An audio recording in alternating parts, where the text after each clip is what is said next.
Hey, what's going on, everybody? Maddie's camera's not working tonight, so I'm going to be playing the voice of God, but that's okay. Oh my God. There's a whole bunch of people tonight, so let's start with, we'll go around with our normals, and then we'll introduce the guests. Mr. Aaron's first. Hello. Welcome to the show. Here, I'll get this out before chaos. I'm usually not prepared to go to Aaron first. All right, Here's first on the screen. So. I was going to say, I'll get this out before the show goes to shit, and I shut up for the next hour and a half. But Craig, awesome to have you back, man. Every time you're here, you're great. And Josh, just wanted to say, dude, they've seen the title. Josh, I've known you as long because I started watching Schmoes before the Schmodown existed back in like 2013, 2014. Your guys' crew was watching that show was one of the major things that grew my interest in film further. So legitimately to get to talk to you is awesome. Thank you for coming in. Hey, that's pretty awesome. And then we'll just move along to the Mandalorians. This is the way. Yeah, this is the way, guys. I fixed my helmet this week. We got a new episodes. We haven't had a show since the Mandalorians come back this year, so very excited about that. It's a great time. Why is my autofocus on? God, I thought I shut that thing off. No, I'm serious. Every time before the show, I try to fix the autofocus, and it's Wow, and on that note, get out of here! Get out of here! Get him out of here! Is the Spaceman. Aloha kako, everyone. I am super glad to be here as always. Again with our friend the Barbarian, who his mother and my mother share a place where they live, they reside. How awesome is that? And also, like Aaron. Mr. JTE, I've been watching you since way back in the day. JT's e-movie thinks, never missed one of them. Always loved it. So super happy to have you here tonight, brother. All right. And just like I said off screen, Alan, your nose is a little brown. It's brown. It's deep. I got two brown noses now. Look at this. Look how brown that one is. Hey, it's the first time she's actually willingly been on screen. Right? She's going to eat my face off apparently. Yikes. All right. And Mr. Kevin's next. Alan's getting attacked by little mini zombies, and we're just going to keep moving on with the show. Okay, whatever. Thanks for that. Yeah, so I'm here. Enjoy my posters, I guess, but I'm just here to drink with Craig. You probably won't hear a lot from me tonight, but we're going to have a good time. Yeah, okay, since everybody gave that away, Mr. the Barbarian has returned. Hello, guys. Thank you for having me. I thought it was weird that Matt referred to you guys as do you say the normals or the regulars? Either way, it's clearly an incorrect adjective that you used to describe the rest of the people on the show. But thank you for having me anyways. I'm particularly honored to be here with the real special guest, the man of the hour, who I'm personally a fan of his. When he arrived in the horror free for all, I was in the chat when we were doing it live, and I was just I literally told everyone, like, I'm marking out so hard right now, and that is the truth. And I'm such an honor for myself to finally share the screen with this next guest. And he was number 18 in the horror free-for-all. That would be if you were watching AEW, the Joker card. If you're watching WWE, that would be the 31st person. That's Mr. JTE. Hey, what's going on? Wow. Thanks for all those intros, girls. Ground bite. good one. I wish I caught on a little to fishing a little bit more. I was over at Scruggies. But anyway, guys, thanks for all the kind so far. When I think back to the old school schmo, it was just a bunch of guys getting together and girls talking movies because that's what we loved. And you could doing the same thing. So you're just doing what we did back then. And it's just great. It's great. Anytime I can come in here and just talk geeky movie people, I'm on board, man. I don't need whatever. Just be in the room talking fellow geeks. And I'm in my heaven, so it's gonna be a fun 90 minutes. I don't know where this ship is gonna go. I don't know how you guys are gonna direct this, but I think I can talk about whatever. So what do you guys got? We're definitely gonna talk about a little bit of everything. Usually, Alan's Mr. Question, so he can actually go first. I am usually Mr. Question, and my first question for you, out of all of the geeks you've been around, through all the schmo stuff, through all the screen junkies, I never heard one person, and it pains me, including the great Ken Knopsock, who gave you so many names throughout the years. It pains me that no one ever called you Josh Tiberius. I never heard it. Of all of the Star Trek geeks, no one called you Josh Tiberius, and it made me cry. So I want to be the first to call you Josh Tiberius of the Executioner. That is the title I would have given you, sir. Well, I think somebody's geekdom. Prosper. Their nicknames are from their geekdom. I am a Star Trek guy. I like the J.J. Abrams, the first film. I remember watching the one with the well. I was never growing up in the TV shows. I went back and rewatched Wrath of Khan a few years ago. Scott Mance, that's one of his favorites, and I used to work with that a lot. And I watched it because I was like, you know what, Scott, I need to see this movie. And it's not a bad movie. I mean, it's a product of time, but I just never fell with that series or those films. And again, to me, the Abrams films, the first one is the one I really kind of love. Into Darkness was a little bit of it felt too much like he repeated the same thing, which he did again in his other Star Wars version. And the third one, Star Trek Beyond, was like, it felt like almost like a contained episode instead of a movie in some ways. It didn't feel it had grandeur of the J.J. Abrams. So I just a big Star Trek guy. So therefore, you can't name somebody something unless they're a huge fan. I love Good Star point. Trek. Touche. I mean, Good point. Mance says that Wrath of Khan is the Citizen Kane of Star Trek movies. I just watched Wrath of Khan today and cried. Yeah. I cry every time at the end. Spock has the best funeral ever.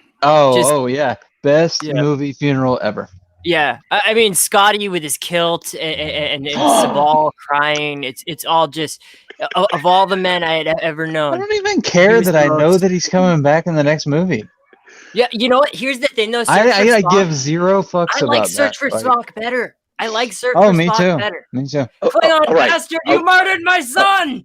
All right. Are we going to skip past the fact that all the beautiful moments, the framing of that scene, the funeral, you're going to talk about the fact that the torpedo tube, the Genesis. That Scotty was wearing a kilt? That's what you're going to talk about? You're not wrong. And we lost JTE. He said, "I'm out." I asked him. Formal Scotty. I asked him to drop out to try to fix get back in. Yeah. Or I believe what happened was he said, "I don't like Star Trek," and you guys said, "Oh, we should talk about Star Trek for 10 more minutes." Exactly right. He was assimilated by the Borg. I've got a Klingon right here. I will say, your infatuation with this planet is irrational. I did rewatch the entire film franchise this year while prepping for the IG tournament, and I will say that the ones that I wasn't a huge fan of before I liked more, and it was it was interesting rewatching them all. But I will even say like Star Trek Into Darkness, which I wasn't a huge fan of the first time I watched it. It made me cry this time. I enjoyed it. Yeah. What do you think of First Contact? It's the most accessible Star Trek film before the J.J. Abrams, of course. But like of the original 10, of the first 10, it's the one that like anyone can watch. If you've never seen an episode of Star Trek, you could watch it. It's just a straight horror film through most of it. It's so good. Yeah, and the score is great. That's one of those ones. Jonathan Frakes directed it, and he's been directing a lot of the Star Trek Discovery episodes. So I think him and J.J. Abrams like. Right now, great Star Trek directors. I could do this all day. Let's put a pin in that. JTE's back with us. How's your audio, brother? How's it working? It seems fine to me, but it depends on You're still a little glitchy, but we can understand what you're saying.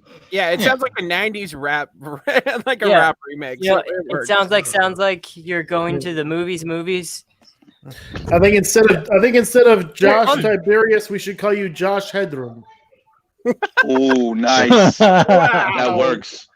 It gives you a lot of happy to be here. And on that one, I think we need a drink.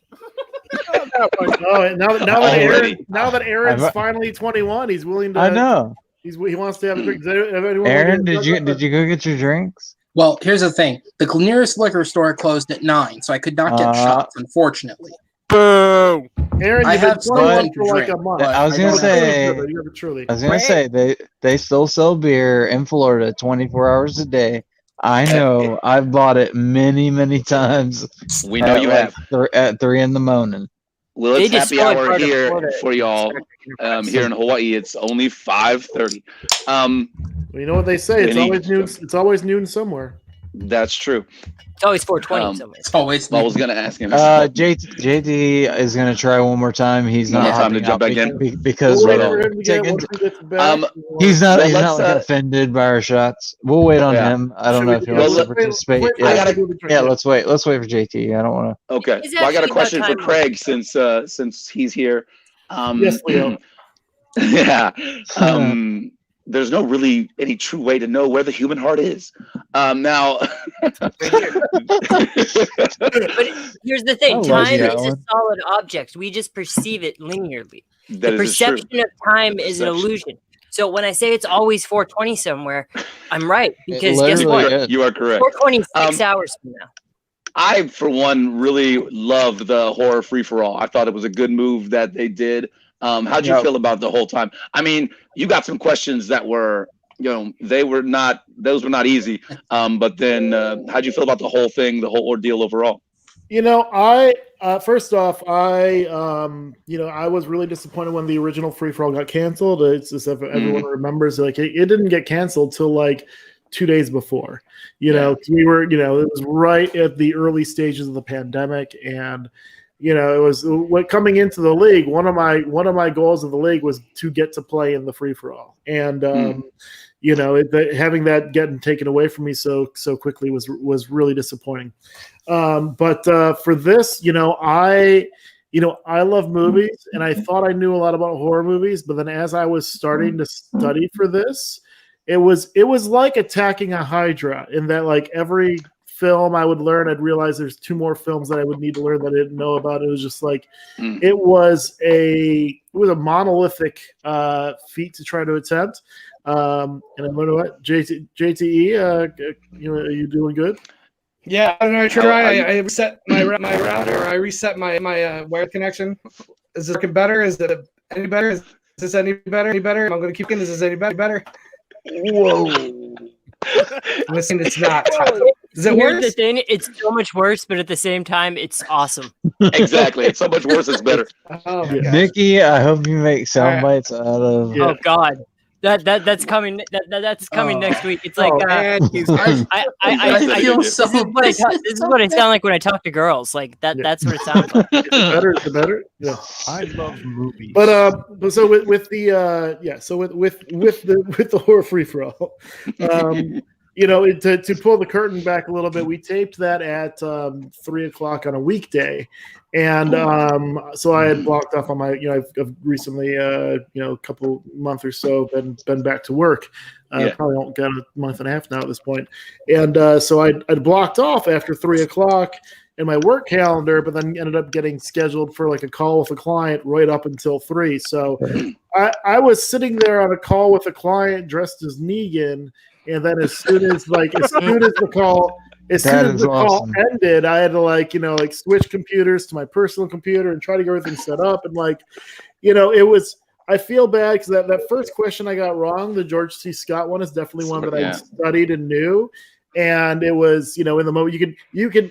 If you rewatch it, you can see me curse at myself after getting it wrong, because I knew the answer, and it was just I hadn't had a chance to get myself settled after just going immediately from working into it. And as a rookie, it's that's just a rookie thing that I need to learn and adapt to moving forward. But I was happy that I was able to at least kind of scrap my way back in and take someone else out with me before I got eliminated. I knew I was going to be number 1, so I had no idea I was going to be up against. I didn't have any expectation that I was going to win, but I at least thought that I was at least hopeful that I would get out of the first round, which sadly I did not. But it was a great experience. I love, I loved studying for this, and I'm hopeful that we'll do it again next year, and I'll have a better showing.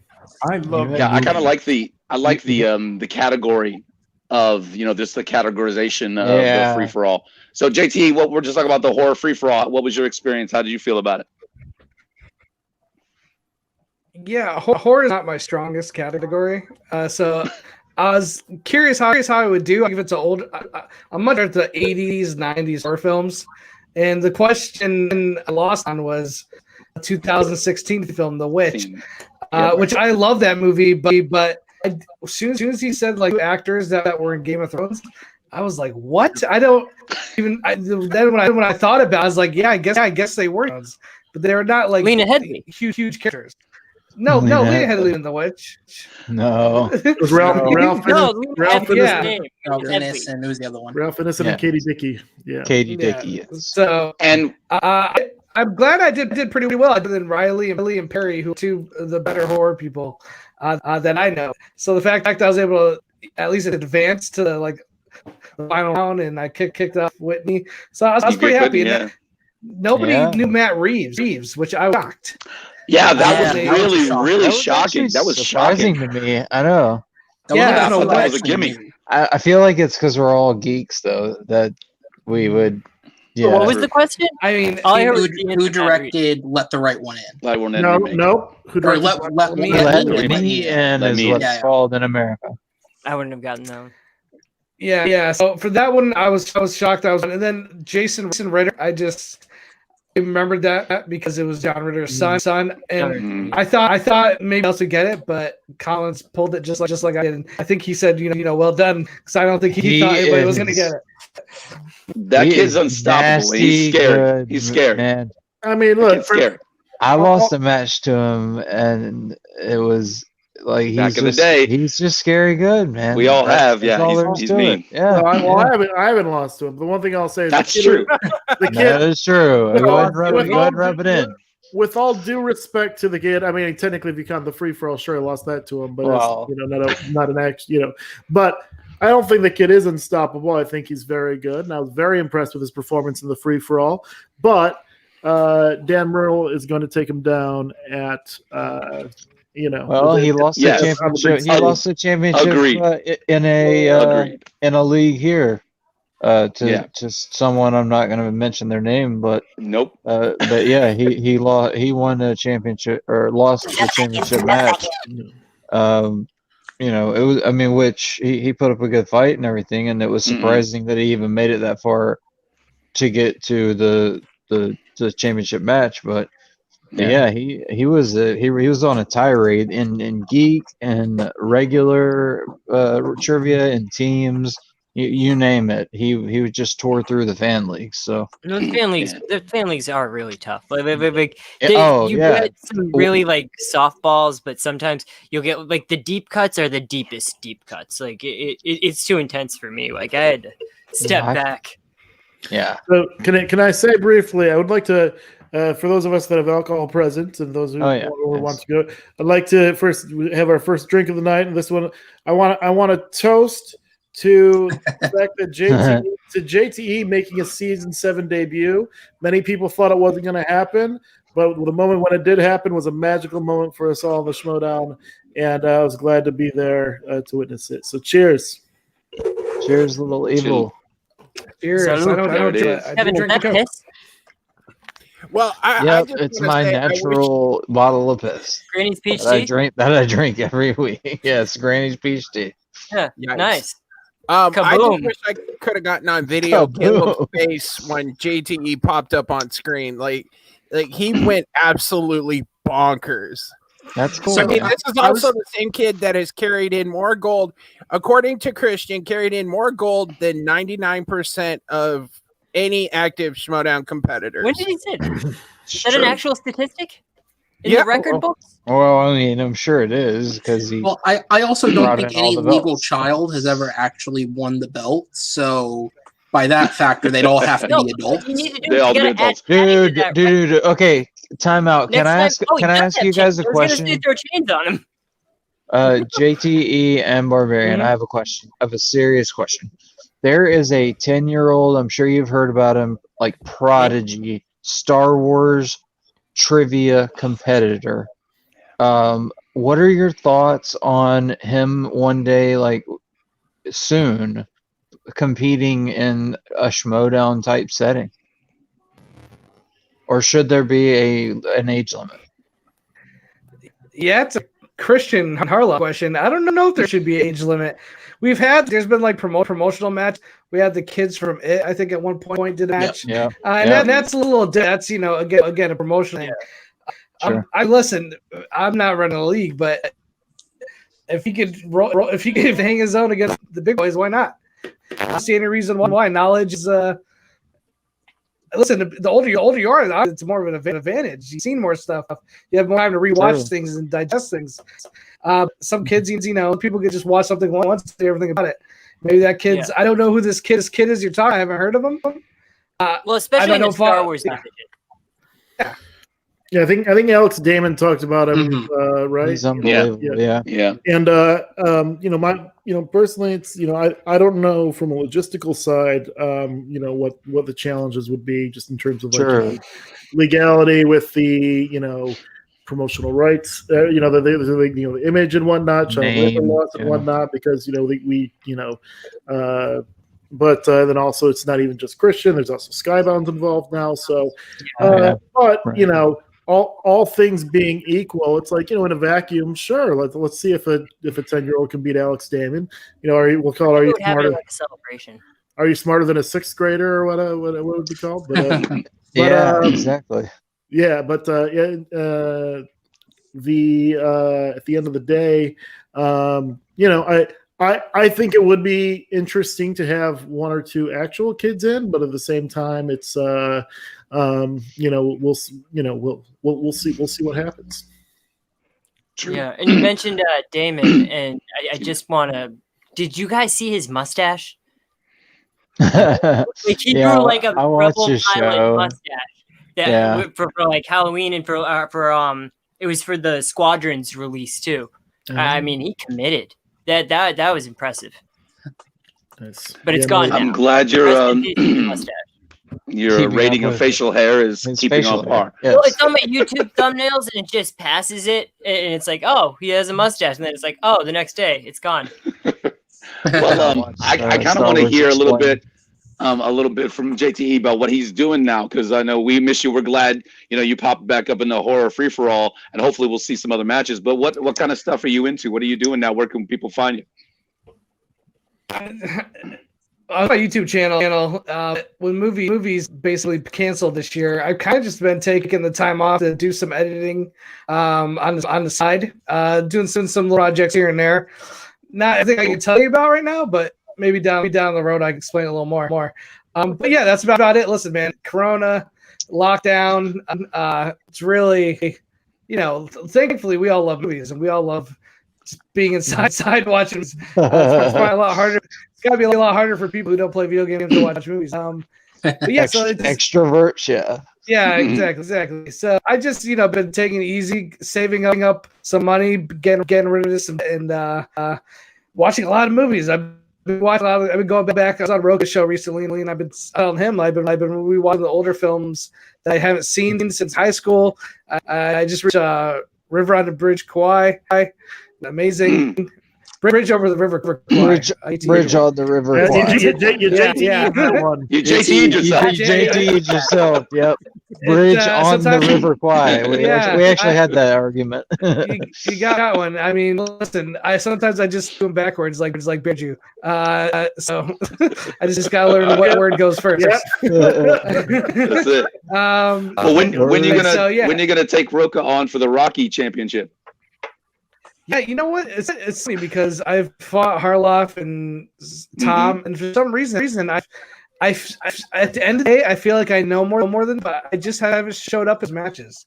So I think sometimes I'm just in my own head when it comes to those Rocky matches. Maybe I just care about Rocky more than any other match. I don't know. But who's the Rocky champ right now? It's Roka. Oh, then yeah, I gotta beat him. I'm gonna text Christian. I'm gonna have to text Christian and be like, Roka's got for Rocky? Yeah, let me get in there. I hate missing some of those questions I missed, and I look back, I'm like, Sometimes there are times where I answered too quickly and I didn't take time to think about it. Thought I knew it right away, and I was like, "Oh, that was part three." Yeah. So yeah. And honestly, that's one of the when I got before my first match, that's John Rocco himself was telling me, it's like, make sure you take your time before you answer. And fortunately, Finstock had given me Elvis to put on my shoulder and whatnot, and I use that as a mechanism for myself to force myself to take time before answering. Nice. I think that's a great way to like we were actually talking about last night about using a fidget spinner or something to kind of keep your mind on a track, and then when you think of something, making sure that you go through the pattern of, okay, this is what I think it is that right? Yes. Am I this is the pronunciation, and then say it rather than just blurting something out, because I ended up getting points off of somebody that pronounced something wrong. So yeah. I would like to one letter. He added one letter to an answer. Are you there, God? I am. It's him, Margaret. Oh, no, I beat y'all. You beat me by a second. I give it to you. Well, so just like JTE over here, I've also, because there's been no new movies, I've been just really watching a ton of old things. A couple of years ago at work, my coworkers put together a list of movies that they were shocked I hadn't seen, and there were like 80 different movies. So I've been working through that list. Wow. And I've been working through a lot of Hitchcock. I've been, had never really seen any Hitchcock before this year. I've seen about half his filmography now. I'm working on the other half. And last night I watched Over the Top for the first time, which is a really fun movie. So good. First time. It was my first time, yeah. And then today I did a rewatch of Point Break, which had been far too long. But I just rewatched it like 2 or 3 weeks ago. Yeah, it's been a stressful week, and after the stressful week, I was thinking this morning, I was like, what movie do I need to watch right now? I was like, dude, that's Point Break. Yes. Or Demolition Man. Either way, Point Break or Demolition Man. You can't go wrong with either one, in my opinion. I was asking Yeah. That's a good question. What's your comfort movie? Yeah. Yeah, that is a good movie. Question. Yeah. Ooh, comfort movies. There you go. Last movie and comfort movie. Yeah. Maddie's is Demolition Man or Over the Top. I was going to say, while you guys are thinking, I have to interject. By Point Break, we mean the 2015 classic starring Edgar Ramirez, right? Which other film is there? I mean, is it just one of those things when Barbarian is on, Aaron just has to talk shitty movies? Is it like yes, pretty much a rule? It's obviously a joke, guys. Come on. It's clearly a joke. I know, but would he have even brought it up? Listen, probably yes, probably. This is now hang on. I'm gonna think of my. That movie looked like such a hot turd. The guy who willingly went and I've saw got a Arctic couple. Dogs I've got a last couple. year missed Hang it. on. Wasn't there somebody prominent on there? Edgar Ramirez was the star, yeah. Okay, no, I was thinking prominent. Catherine Bigelow. And what's it? Luke Bracey was in it. The guy who was like the new Sam Worthington. Yeah. All right. So what comfort movie? JTE, what's your comfort movie? I got a couple. Probably have to say Superman the movie, the first OG Superman. good one. Yes, I feel good. Fan. Richard Donner, I think he really kind of made a pick. He said it in interviews. The first 30 minutes is a sci-fi movie. The middle, this coming of age, middle America, and then you have this traditional Superman big Chris? City action movie. I love the photography. I love the score. It's just one of those movies I know. And Chris Reeve will never be dethroned as Superman. You will believe a man can fly. He's always Superman. He's not just Superman, but it's Clark. He played both roles so well. Yep. So that movie, I like it for the acting. I like it for the comedy. I like it for the action, and I like it for the acting. I think Richard Donner directed that movie, and I love it. It's a great answer. And Gene Hackman to me will always be the Lex Luthor. Oh yeah. Thank you very much. Yeah, he's great. Fantastic. No doubt. For me, my comfort movie is A Night at the Roxbury. Wow. Yeah, first Interesting. one of my favorite comedic actors is Will Ferrell. I feel like he can do no wrong, and it's dumb funny, but it's like dumb funny in a good way. And the movie was so ahead of its time in its casting. Like, if you go back and rewatch it now, it's one of Michael Clark Duncan's first ever films where he plays a bouncer at the Roxbury. Eva Mendes is in the film as a bridesmaid and has like one line in it. You got like Jennifer Coolidge before she got big playing Hottie Police Officer. Her character's name was Hottie Police Officer. Hottie Police Officer. It really is. Yeah. I love it. And it's very quotable, and it's really silly and fun. I actually I did an homage to it during my wedding. During the vows, so in the film itself, Will Ferrell and Molly Shannon are getting married near the end, and Mark, it's a bad fit, we'll say. And then Mark McKinney of Kids in the Hall and SNL fame is playing the priest, and he's about to say the vows, and he says, repeat after me, and Will Ferrell says, after me, and then like both Will Ferrell and Mark McKinney look at each other and like laugh a little bit, and nobody else, like everyone else is just annoyed, but like Will Ferrell and Mark McKinney are like it's just a really great moment. So yeah, my own wedding, I arranged it with our priest that we would do that too. So that's really beautiful, man. And of course nobody else laughed. So there you go. That's one of those movies that people say that there's no SNL movies that are really good and classics. I think that one, Wayne's World, those that just defy, they're really great. The Blues Brothers. Blues Brothers, of course, right, is Yeah. I think people started them all. I think people think the more modern SNL films, like some of the more recent ones of people who have split off, haven't worked the best. And look, there are some stinkers in there. It's Pat is quite possibly the worst film I've ever seen. Like I don't know if it counts as an SNL because I don't know if Lorne Michaels produced it, but I know Hot Rod came out when Lonely Island. It's not. Yeah, that it was never a character. It's not based on SNL. Yeah. So what's everyone else's the comfort films? Well, my comfort movie for this past week, I watched it last night because of all the politics. My go-to comfort politic movie is Wag the Dog. I absolutely adore that film. I think it's absolutely beautiful, brilliant.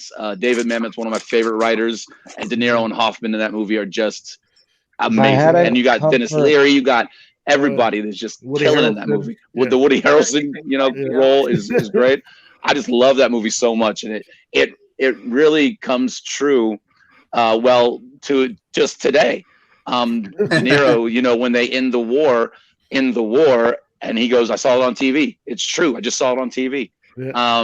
And today is Biden's the win. I just saw it on TV. Makes it true. It's just the way that speaks to the culture that we're still in is just. I just love that movie. I just think it's great.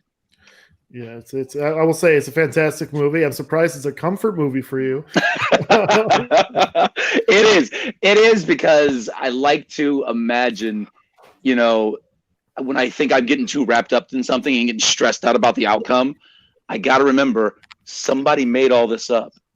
Whether it's a higher power or whether it's a spin doctor, somebody made all this up. So it don't, you're still going to go to work tomorrow morning. You're still going to feed the kids. You're still going to do this. So don't get too wrapped up into it. So you are very wise. It's a comfort movie. Nah. You just pretend to be one. I just bullshit. I want to be a good bullshit artist. Well, that's what I do. You can definitely bullshit with the best of them. Another one for me is The Fundamentals of Caring. It's a Netflix movie with Paul Rudd. Yeah. That's a good one. But a good political one is Welcome to Mooseport, I think. Yes. I like that one. Gene Hackman's final film. Yeah, exactly. Yep. But my go-tos are Monty Python and the Holy Grail. Oh, good choice. Shaun of the Dead. The original Jungle Book. Oh wow! And Jungle Book. I like that. I love Irma la Douce by Billy Wilder. Like Kevin, we said one. We said one. I know. He got a list. He keep it going. He keep it going. I He mean, need a lot of comfort. Yeah. The more I thought about it, the more I was like, hey, I like all these movies. But yeah, those are all movies that I could literally watch at any time. Nice. No, those are all good choices. Really good. Nikki, what say you? Oh no, I was just saying. Grant was saying that the flat Every Earth Star Trek movie made. It's Australia. Australia isn't real people. It's a conspiracy. It's a conspiracy. Here, Right. I can answer Nikki's. Wait, I can answer Nikki's. It's every Star Trek movie ever made. It's actually Return of the Jedi. Oh, that's a good one. That's a great one. Whatever. I like Resolution. I like them at the end, like dancing has just kind of become a moment for me. Like no matter what you think of those other movies, I love every one of them. But it's just that's like a solid, like they won. And we're talking about the yub ending, of course. Yeah. The real. Oh yeah, the last time when Red Sonja and I rewatched Jedi last year, and after they had that weird ending, we're like, okay, let's find the yub nub. Exactly. And we found that online and watched that afterwards. Like, no, we need yub nub. Yeah, I'm in the minority where I like the newer one. Yeah, can someone take him off the screen? I love Get somebody wipe him. Just can we get him out of here? There we go. Oh yeah, there we go. Bye. Okay. Bye. Yeah, come on now. Yub is perfect. Hey, all right. Just the important people.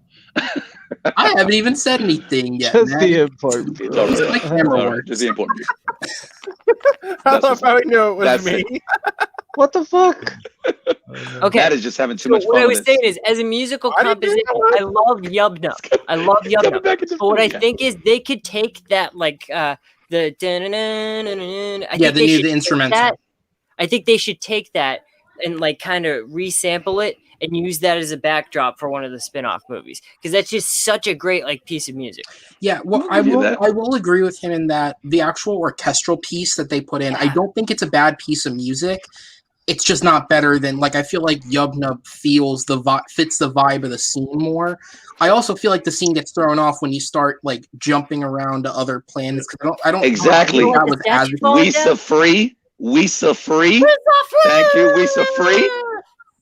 Need we say less? That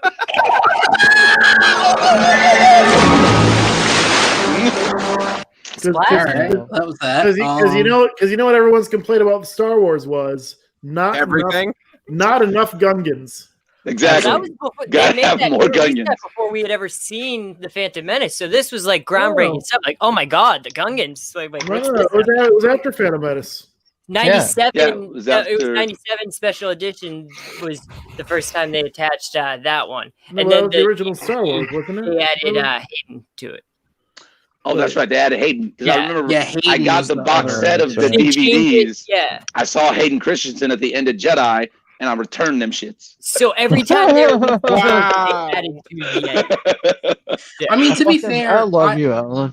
I've never thought Hayden Christensen, I get what they were going for by adding him in. I see theoretically what he wanted to go for, but it's so jarring when like Yoda and Obi-Wan show up and they don't look touched or different at all. And then here's 20-something Hayden Christensen just like, yeah, okay, it doesn't work. I totally fit in here. Man, you guys aged like shit. They should have made a Jake Lloyd instead. Actually, I would have appreciated that. I would have taken that shit. Man, Jake Lloyd is great. Said yippee at the end. Close the credits. We're good. Leave Jake Lloyd alone. I love the Phantom Menace. We know. I love that. All right, so JTE, what's up? Okay, okay. Now there's all this talk, and I know you can't say nothing about it. Probably not. But we did, talked a little bit about the past kind of schmodown stuff. Everybody's always asking about the Patriots reunion. Probably not going to happen. The biggest reunion I want to see is a full Lion's Den layout. I want the Lion's Den back. I think that was the best stuff, the best storyline stuff. That stuff made me so happy all the time. And your confidence level was ridiculous during that time, and it was great to see. Well, I mean, you have the belt for a year. Yeah. I don't know. How can I not be confident? I can't be confident at that point. And there were some tough matches in there. Yeah, thanks. I mean, I just wanted to bring that up. I love that stuff. Listen, Lions Den was great. I mean, I love having Tom for a manager. You know, we're good friends. Anytime I could work anytime with Tom, it's awesome. We just feed off each other so well. Yeah, I was definitely confident. You know, when you do the Schmodown, you definitely play up a little bit. I think you're playing an exaggerated version of yourself sometimes, and I was pretty cocky, and I just kind of times 10 whenever I had the mic or whenever I had it, but that happened because we kept winning.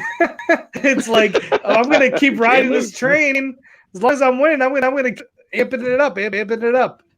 So yeah, it was great. I love doing. I love the matches. I would get nervous, especially early on. But not to the point where I didn't really get nervous anymore. I was just, let's get there and do it. And I love doing the microphone stuff before and after. Like I just living. None of us. I don't know anybody that writes their stuff. Like everyone kind of goes in there and does off the top of their head.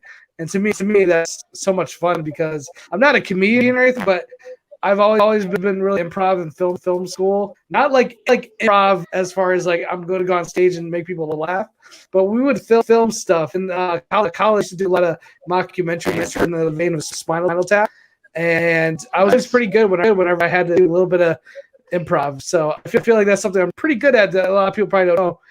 But maybe not. Maybe I'm just to my own.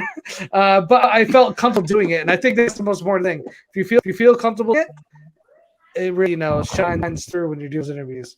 Well, I like that's part of the reason I like your interview or your reviews. Yeah, I like your reviews so much because it's always, you can tell it's off the top and you're just giving your honest opinion. Exactly. You're just giving your honest opinion, you're going. So I appreciate those kind of things. Well, for that is I just don't want to take the time to edit. Editing's the worst. That is awesome. Yeah, you just have to jump cut, zoom in. If I get to 5 minutes of talking to you, without any cuts, it's just, it might not be clean. It might not be as put together some of these other reviews, but at least I'm just talking to you for 5 minutes. Yeah, a lot of edits. Everyone I know that does it does a lot of cuts. But look back at the old school Schmoes and No reviews. There was a lot of editing. It was two guys sitting in front of talking.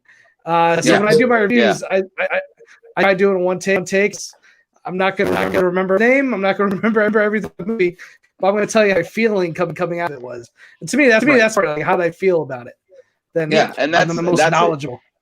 Yeah, as somebody watching reviews, that's what I want to see. I don't want to see a synopsis. I don't want to see somebody's analyzing it to the point where I'm not going to enjoy it. I want to see, okay, is this worth the time? Did you enjoy it? So your reviews always was, okay, that's what I'm going to get. Is it enjoyable? Is it worth my time? Yeah. This is how this brother feels about it. So let's go. Yeah. So I always appreciate that. Yeah. That's how I feel with watching people that do reviews is I want to know your opinion. I don't want to know the movie. Yeah. Who's talking? That's Maddie. That's God. That's Matt. Oh, God. Who the fuck knows? I thought it was Devin for a second, and I was like, we're hearing Devin. Devin is taking a We haven't heard Devin. He's been on the show for a year, and we haven't ever heard him. So is he legit mute? He's just not talking. He just likes to observe. He likes to watch. Is it a person? He's sworn to is it a person? He's an actual person. He's not like Elvis. He's an actual breathing person. Devin, move and show the people. Oh, there we go. Yeah. He was moving. Slow turn. Oh, slow turn. There we go. Ooh, he's scary. Okay. And he's gonna turn back. Oh no, here it comes. Oh. All right. That's not animatronic at all. Impressive. Yeah, I had time to make him animatronic Devin because that's just so well. Yeah, Nicky killed him. Let's Weekend be real. at Nicky Nicky's. killed him. We get that, Nicky's. One thing I'll say to jump on what JT was saying about his improv stuff is And he's dead. one of the one of the things is that Tom Dagnino is just such an amazing scene partner. I can imagine, man.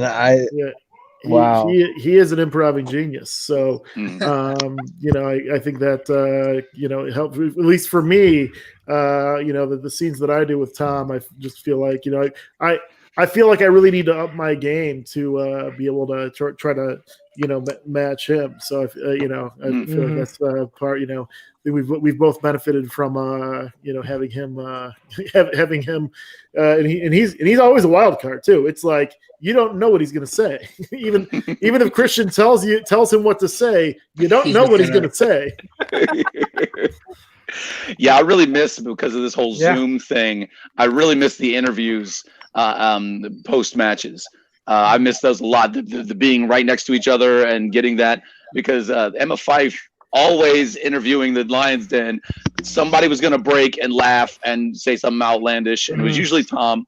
But I loved seeing, Jeff and JTE, you guys trying to contain your laughter, laughing at the audacious crap that he would say. It was so much fun. Yeah. Yeah. Yeah. One thing I'll say is I got cut short, but me and Lon had this, the genius and me.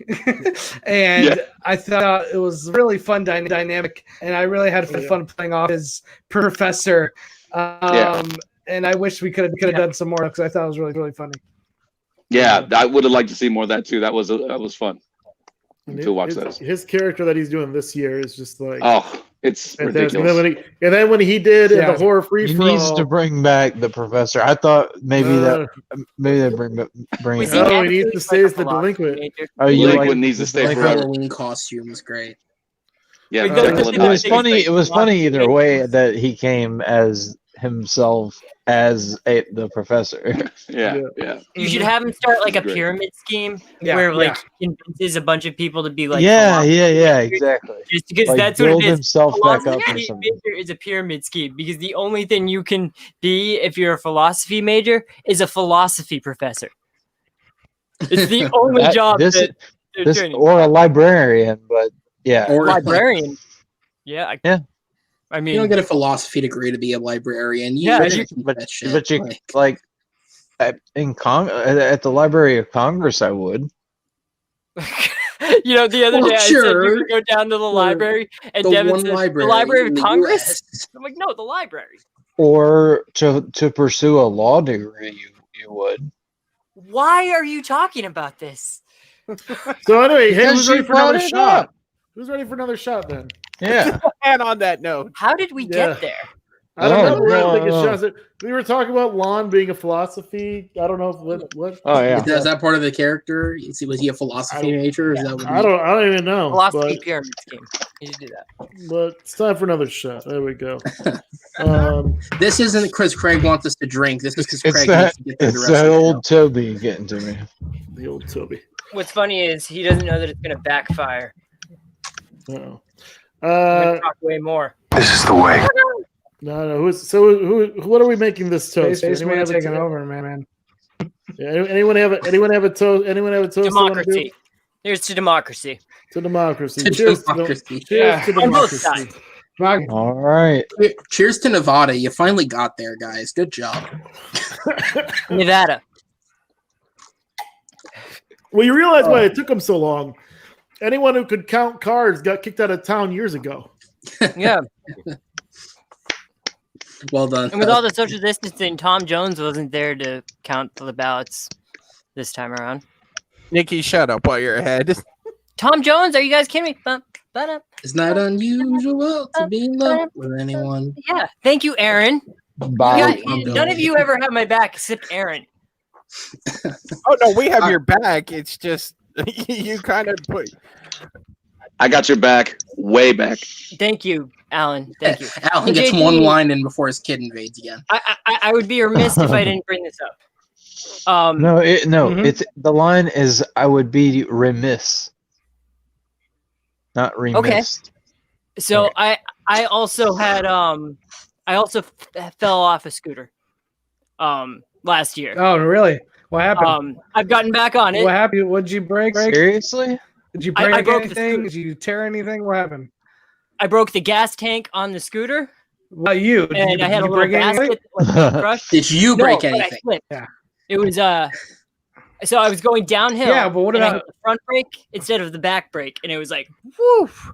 You didn't break your leg or Went arm right or over back? it. Did you No, hurt my any- back was already broken. What'd you do? Did you Oh, is yourself? that what happened to your back?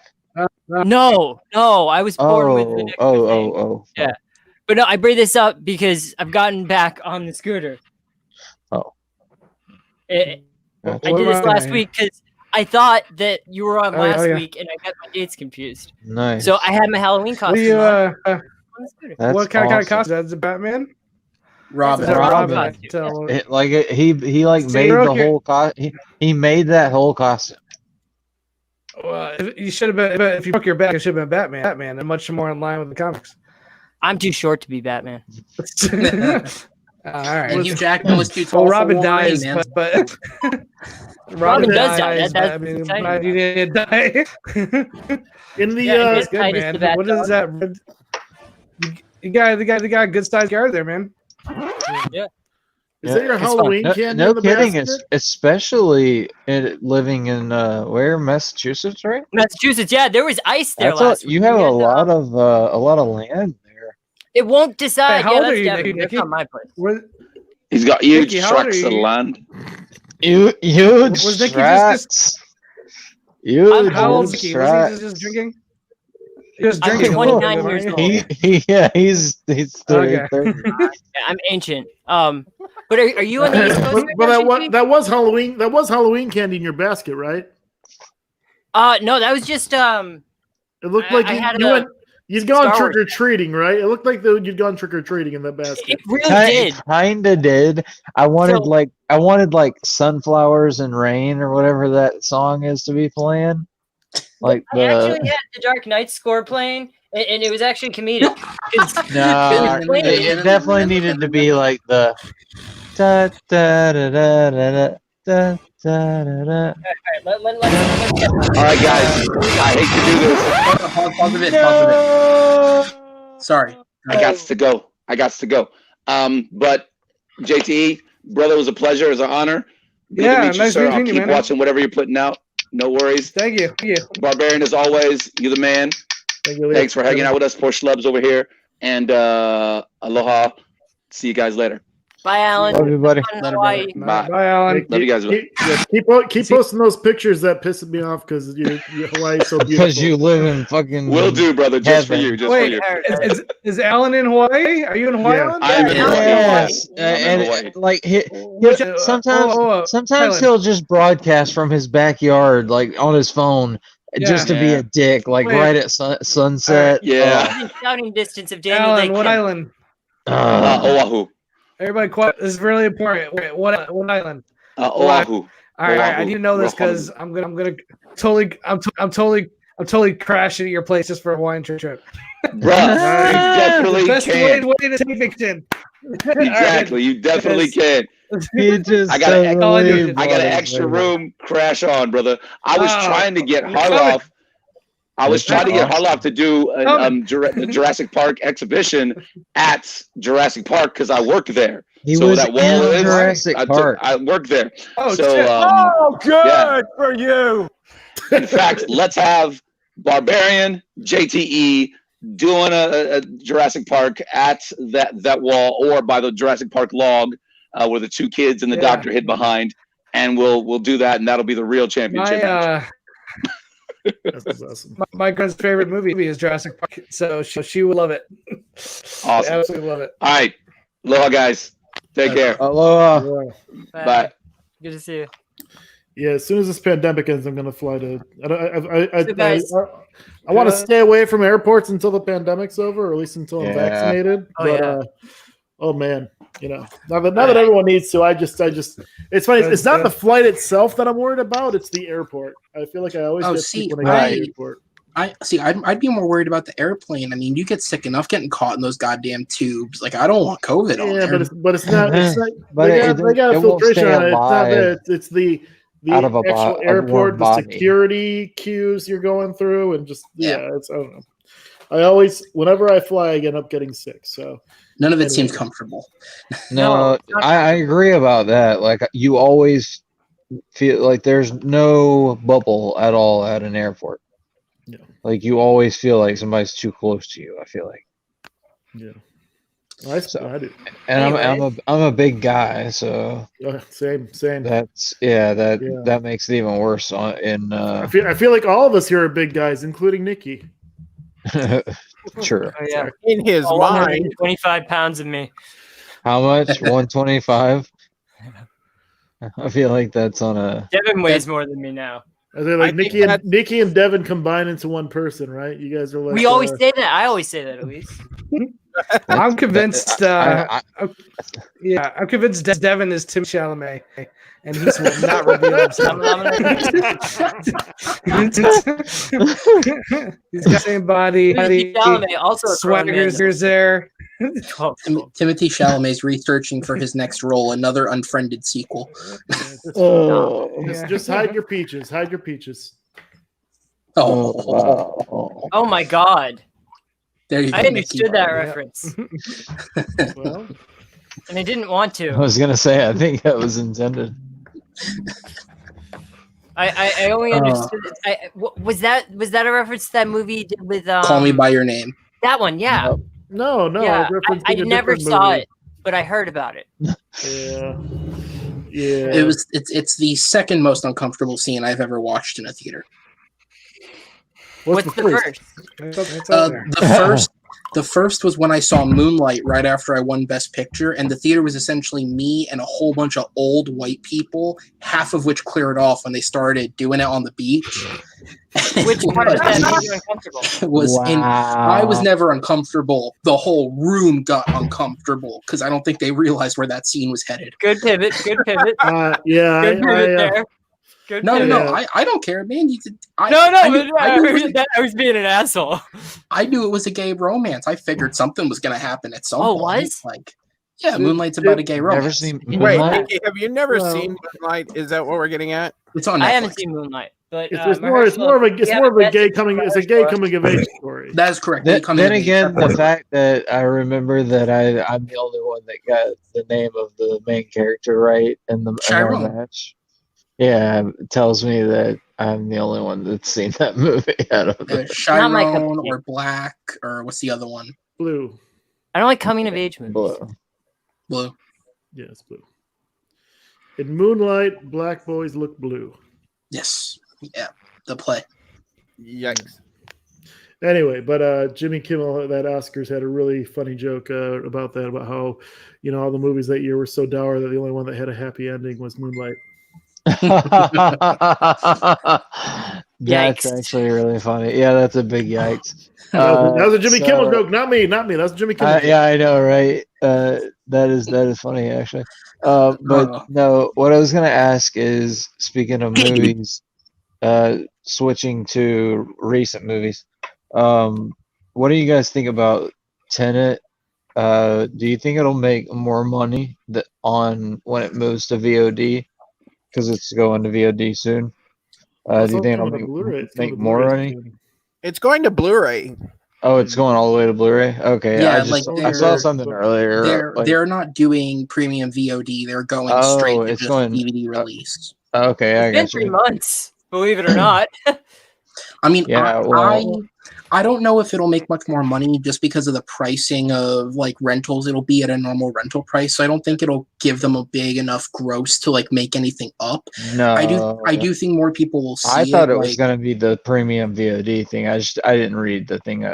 No, right. I was going to say I've seen it twice in theaters. I love the movie.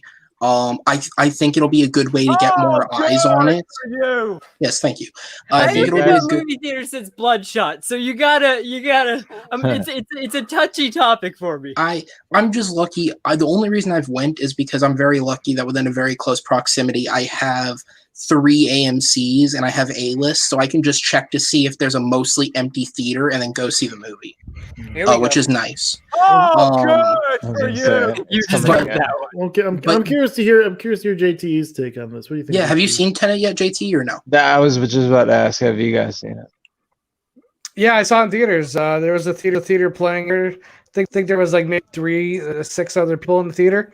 I was not a huge fan of it, unfortunately. I'm glad to hear you loved it. I left the movie kind of angry. I said I just was so baffled by what the hell was going on. I didn't care about any of the characters. Inception has a lot going on, but there's a core story there with DiCaprio's Cobb. You know, it was his wife, you know, his kids. There was nothing for me to attach myself to emotionally in the movie. It was just a lot of really cool, you know, action scenes. But an action scene, like, I need to know what the goal is. I'm not going to have to spoil anything, but one of the final scenes, without any spoilers, is just I didn't even know what the motivation, what they were doing. I don't know what the mission was. As the scenes were happening, I was like, I don't even know what they're trying to accomplish right now. So therefore, I couldn't even get invested into the action. So for me, it was a big letdown. You're talking about the very final sequence, right? The timed one. Yeah. That's But the only one that most of the action. I was gonna say, the movie did still really, really work for me. The rest of the concept worked, but what you said was actually my biggest criticism of it.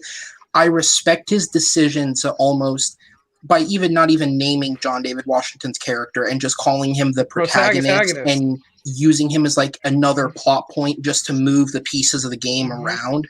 I respect the attempt at it, but unfortunately it does make it a lesser Inception in that way, and it's got that same big concept that is executed well, but there's no emotional attachment outside of, wow, Robert Pattinson's good in this film, Kenneth Branagh's a great villain, but there's no real emotional attachment to any of these characters. It's just good performances. See, for me, I differ on all that. So I love the movie myself. In terms of like the understanding what was happening, I feel like I felt like for the first 2/3 of it, I was confused about what was happening, and then like about 2/3 of the way through the movie, it kind of like clicked. And I was like, oh, okay. And then like for the last third of the movie, I felt like I knew what was going on, and I'm looking forward to rewatching it. Thinking that I know what's happening the entire time. But in terms of the, I think for me, part of the why, I didn't have as much of a problem with the emotional attachment to the characters is I went in with, I went in a big fan of John David Washington. He's good. And then in terms of just like the real emotional core of the film is Elizabeth Debicki and her, and her love for her son and whatnot. And then for me, I'm hopeful that we may get a Kenneth Branagh Oscar nomination for it. It's one of my favorite performances of the year, although there have been very few performances this year at all. But he just, it's to me, it was just one of those villain performances where it's just like he's playing so against type. And just really hold on. Time out. He's did you see? Before, right? You see Jack Ryan Shadow Recruit. What's the difference? I mean, I have seen Jack Ryan Shadow Recruit, but I feel like you and I are the only ones. I feel like but I'm just saying that was also against type for him. He's not normally. He's not normally the villain of a film. I feel like, is this like the second time he's played a villain? Okay. And his villain in Jack Ryan Shadow Recruit was mostly forgettable, whereas this one was very memorable for me. What made this one more memorable to you? I'm just curious. His ferocity, performance. The ferocity of his performance. He has that speech about being a tiger and whatnot, and like how you don't. I forget the exact wording, but like I remember it's just like getting chills a bit. It's like you stand back and watch the tiger until it decides to fucking eat you or something like that. It's one of those. It's kind of like McConaughey's thing about the lion in Gentleman. It's a very similar, I'm the beast and I'm gonna eat you type of thing.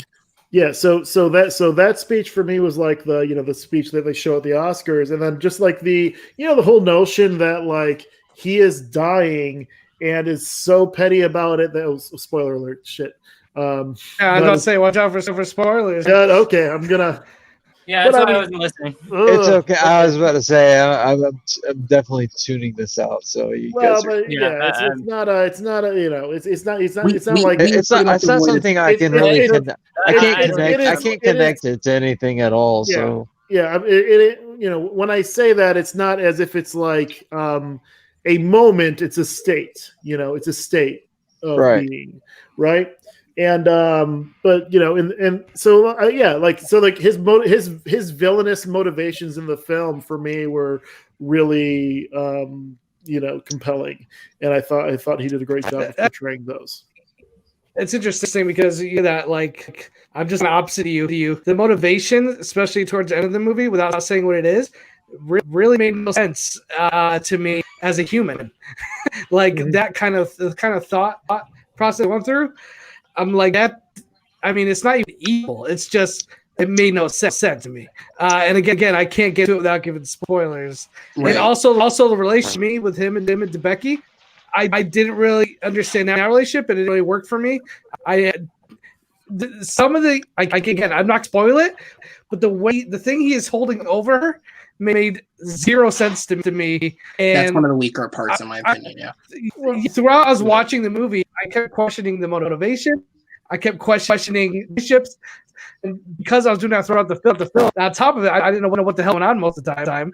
I just couldn't engage at all in the movie. It was more of an engagement of frustration. I left the movie fully frustrated, and I to the point where the visuals and the spectacle couldn't win me back. Because sometimes if some things aren't working, but oh God! By the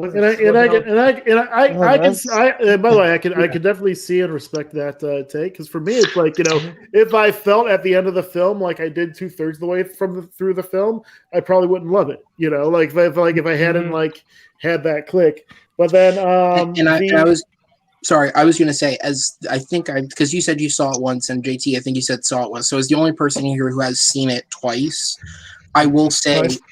Everything about the inversion concept makes sense, except for, and this is why I agree with JT's criticism, without getting into spoilers, the only thing that doesn't completely make sense after seeing it twice is Patterson's moment during the final battle. That's still the only thing that doesn't click with me completely as to how that makes sense. Yeah, no, I think it makes sense, but we can discuss it offline or whatnot. When we can actually talk. Yeah. But the other thing I'll say though, just that I agree with JT on, is the thing that he's holding over her is basically a red herring for them to have some action sequences, and the real thing he's holding over her is the child. Like that's you know, they didn't even need to have that whole other thing. It's just there so that they can do some cool. So Christopher Nolan can do some really cool shit. Yes. Yeah. And it was cool looking. Yeah, and he did some. I feel like really cool shit. I feel like commercials really play version. There's a lot of times where like I was expecting certain things, and they don't really go that into it. There's not a lot of moments like the trailer with the gun coming backwards, the car is flipping, like stuff like that. What you in the trailer is a lot what you see in the movie. It kind of abandons it as like a fight concept. I wasn't expecting equilibrium. I wasn't looking for a gun kata, crazy fights, but I was looking for just the inversion to work. I guess again, I only want to say it because it's spoil stuff, so I'm not gonna say it. But there are a lot of choices in the movie that just didn't work for me. I'll say that. Now you can say it. I know. No, everybody always does that. Like they build it up to here, and then they're like, "Nah, I don't want to spoil it." I was gonna say, there's 8 people in this call right now, and 5 of you haven't seen it. So I feel like, But that's fair. I've seen it. In terms of the initial question, He has. In terms of your initial question, though, about the box office, first thing I'll say is that its domestic box office was poor and as expected because our country hasn't really handled the pandemic very well. But if you look at its worldwide box office, it made almost $300 million internationally, so it's up to almost 3. We'll probably cross 350 worldwide, and it's not like it's a huge. It's not like it's like a bomb.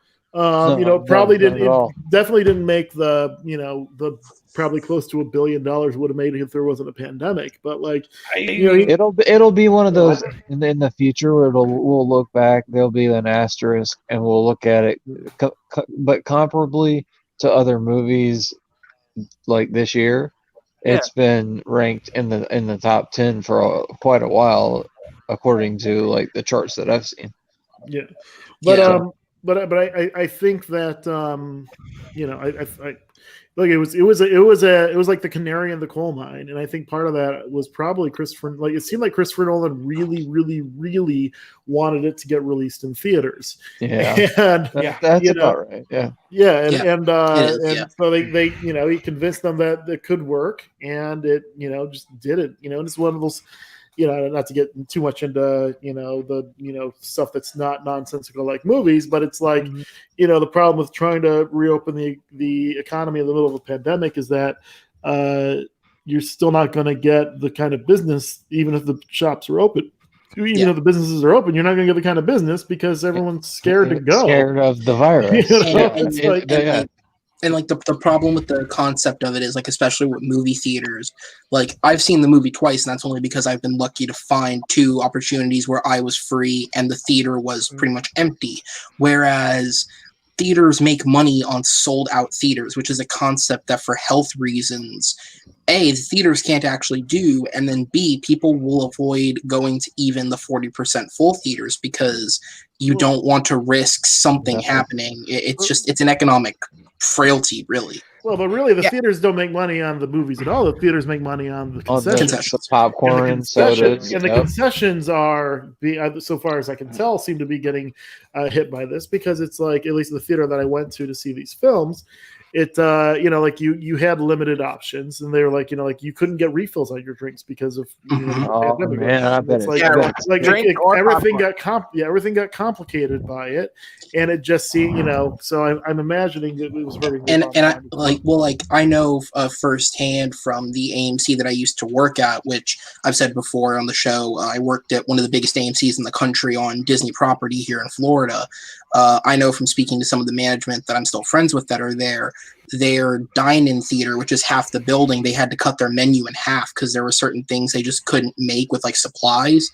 And I don't know if this is nationwide, but at least regionally, every single AMC, the traditional theaters, have cut their hot foods options. So like chicken tenders, sliders, corn dogs, all that shit gone. They don't cut their the alcohol that they sell. They don't bring it they don't have imported beers anymore. They just have like the basic like Bud and Bud Light. So they don't even have options to draw people in. It's like the bare minimum is like what all they're trying to offer. Can I say briefly? I'm really disappointed in Nicky right now because when you said that you work at the biggest AMC in the country, he reached for his computer. I thought he was going to do the drop of good for you. I totally saw it coming too. I didn't do it because the monitor shut off because I hadn't done it in a while, so I have to reset it. I definitely saw that coming. So we all in our minds were hearing, good for you. Do it one more time. So Aaron, where did you work? Fuck you. At one of the biggest AMCs in the country. Yeah, there it is. Listen. Yeah, I tried. So if the monitor goes to sleep, Devin's moving. I have to. Somehow you almost got me on a spit take. And I knew the joke was coming. Yeah, and it died the second that I was about to hit it. I'm so mad. You assholes work Beauty and the Beast or Cinderella at a Disney theater on opening weekend and tell me how fun it is. That's fun to me. I spent 2 summers. What did you have to do? I just picture little girls with magic wands just like whacking you on your ass, and you're just depends on what you're doing. I guess you're standing there looking like you want to kill yourself. I was gonna say, like, when Avengers Endgame came out, I'm not joking. Killing yourself isn't funny. I don't. Well, I was gonna say, Avengers Endgame, when that came out, we were so busy. I worked almost all day, all that weekend, and I spent more than half of that entire weekend on a fucking ladder dumping ice into the freestyle machines because the ice maker couldn't keep up with the traffic. Good. Hey, Wow. I poured another shot because we were talking. So let's do a shot here. I'll finish finish my off the beer, cup. so I'll have Yeah, to we go to need to sleep. Tea. sanitize But the trust me, virus. I am plenty inebriated. Devin just spoke, guys. Holy shit! I didn't hear it. Oh, I don't he know. had his first said word. virus. Video, He or said video, or virus. He was didn't watching happen. Con Air the other day. JT, are you in Wisconsin? Is that where it is? Yep, Wisconsin, Midwest. There we go. Scotty. Is Coke the alcohol of Wisconsin? Yeah, Dickies is huge out here. Nice. Cheese and soda is basically all I eat. Soda. That's good. I'm a Midwest boy myself. I'm from Michigan originally, but Yeah, I don't drink alcohol. Like that's one thing yeah, you probably didn't know about me. I don't really drink. That's so fair. Oh, it's just a soda nearby. Totally I- fair, my friend. may have been a poor pairing of me on the same show as you, where I'm constantly telling people to drink. I was just trying to make a joke about Wisconsin, though, about the Coke we were drinking. It was just like maybe it was more like the water over there, in Wisconsin. Milwaukee Brewers. Yeah, trust I me. get it. There's a bar about every 500 yards, any direction. There are more bars in Wisconsin, I think, than anywhere in America. It's insane. That's great. There's literally bars next to bars. There'll be a bar and another bar right now. Like, there's no need for this. Are there people? It's insane here. That's just there's called a always, small like, there's, town like, in same- Australia. So Yeah, it's like the same 5 people in each one every day. Yeah. I don't know where people are It's like anymore. cheese. Everybody pick a bar, and then that's where they get all the only place they go. Pretty much. Yeah. Barbarian needs to drink. It's territorial. Toast, everybody. Yeah, very much. yeah, I just for the Cheers, chicken Barbarian. wings. Thank you. Cheers, comic book lad. I don't know who you are. Cheers. Yeah, Oh, that's big. well, no, I'm just saying you haven't been on the show the other times I've been on. So His cheers. name is Grant. He's Australian. Oh, cheers, Grant. He's- Let's toast to Christopher Nolan, one of the greatest working directors today. Whether or not you enjoyed Tenet, I feel like Christopher Nolan deserves our appreciation. Here you go. Cheers This to one's for Christopher you, Nolan. Greg. He might he's done at least be a one. little. He might be a little overrated. I didn't like Interstellar. Well, Get Chris him- Nolan, get being him- Chris I Nolan, love he needs to it. work on a project. Murph! I loved Interstellar. Interstellar. It's a was hit I or think miss. it's fine. He's I been think real it's hit or fine. miss. Murph! I like Man of Steel. Real quick, I It's think not a Nolan film. he produced that. He did direct Man of Steel. Ish. He did. Stellar- He did produce it, though, yeah. Yeah. Interstellar is a mixed bag, but visually fantastic. I think you're never gonna say makes a bad looking movie. I love Um, Interstellar. I don't care what anybody says. You love Interstellar, and some people do. Yeah, a lot of people. I love I think Interstellar, it's a too. I great thought it's story. very Matt clever. Damon. I mean, finding Matt Damon on that Yeah. planet Oh, no with spoilers. man. with the robot. That I movie's mean, been out for a it's just I know it's a joke. Here's, I'm making a I'll joke. say this: Interstellar has great moments, but not everything works. Especially the stuff back I agree. home with his son, his dog. Certain things where I he's flying through space and agree. just yelling exposition. Corn. And that thing Nolan does a lot. People just yell exposition instead of like finding it through the movie. He will just write pages of people explaining happening. But kind of is like That is so I true. understand it. There's that part with See, I know. there's like a part with Casey Affleck that I literally wish I could just take out of the movie where he has like a whole exposition and he's trying to get his girlfriend and leave or something. It's What? terrible Right and there. I'm just like like Now, come hold on. I feel like we are overlooking a major element of Interstellar here. Topher Grace was snubbed for an Academy Award nomination in that film. Murphy? Yeah, Making a joke. that's true. That's a Everybody joke. was in it. That's a I just joke. said- but- Oh, I just said that. He's not for no reason. Yeah, but I I love will. it. I also, Snub. Interstellar. snubbed. do you Interstellar. want to talk about? Can we talk about a real Topher Grace Oscar nom snub? Spider-Man 3. No. In good company. No. Black Klansman. His David Duke and Black Oh, Klansman he's so good. makes the Yeah, movie. you're No, I not agree with wrong that. there. I don't know. if Eric it's a Foreman nomination makes a I or can great tell not. by role. your voice that you're a I white want to man. give it a nomination.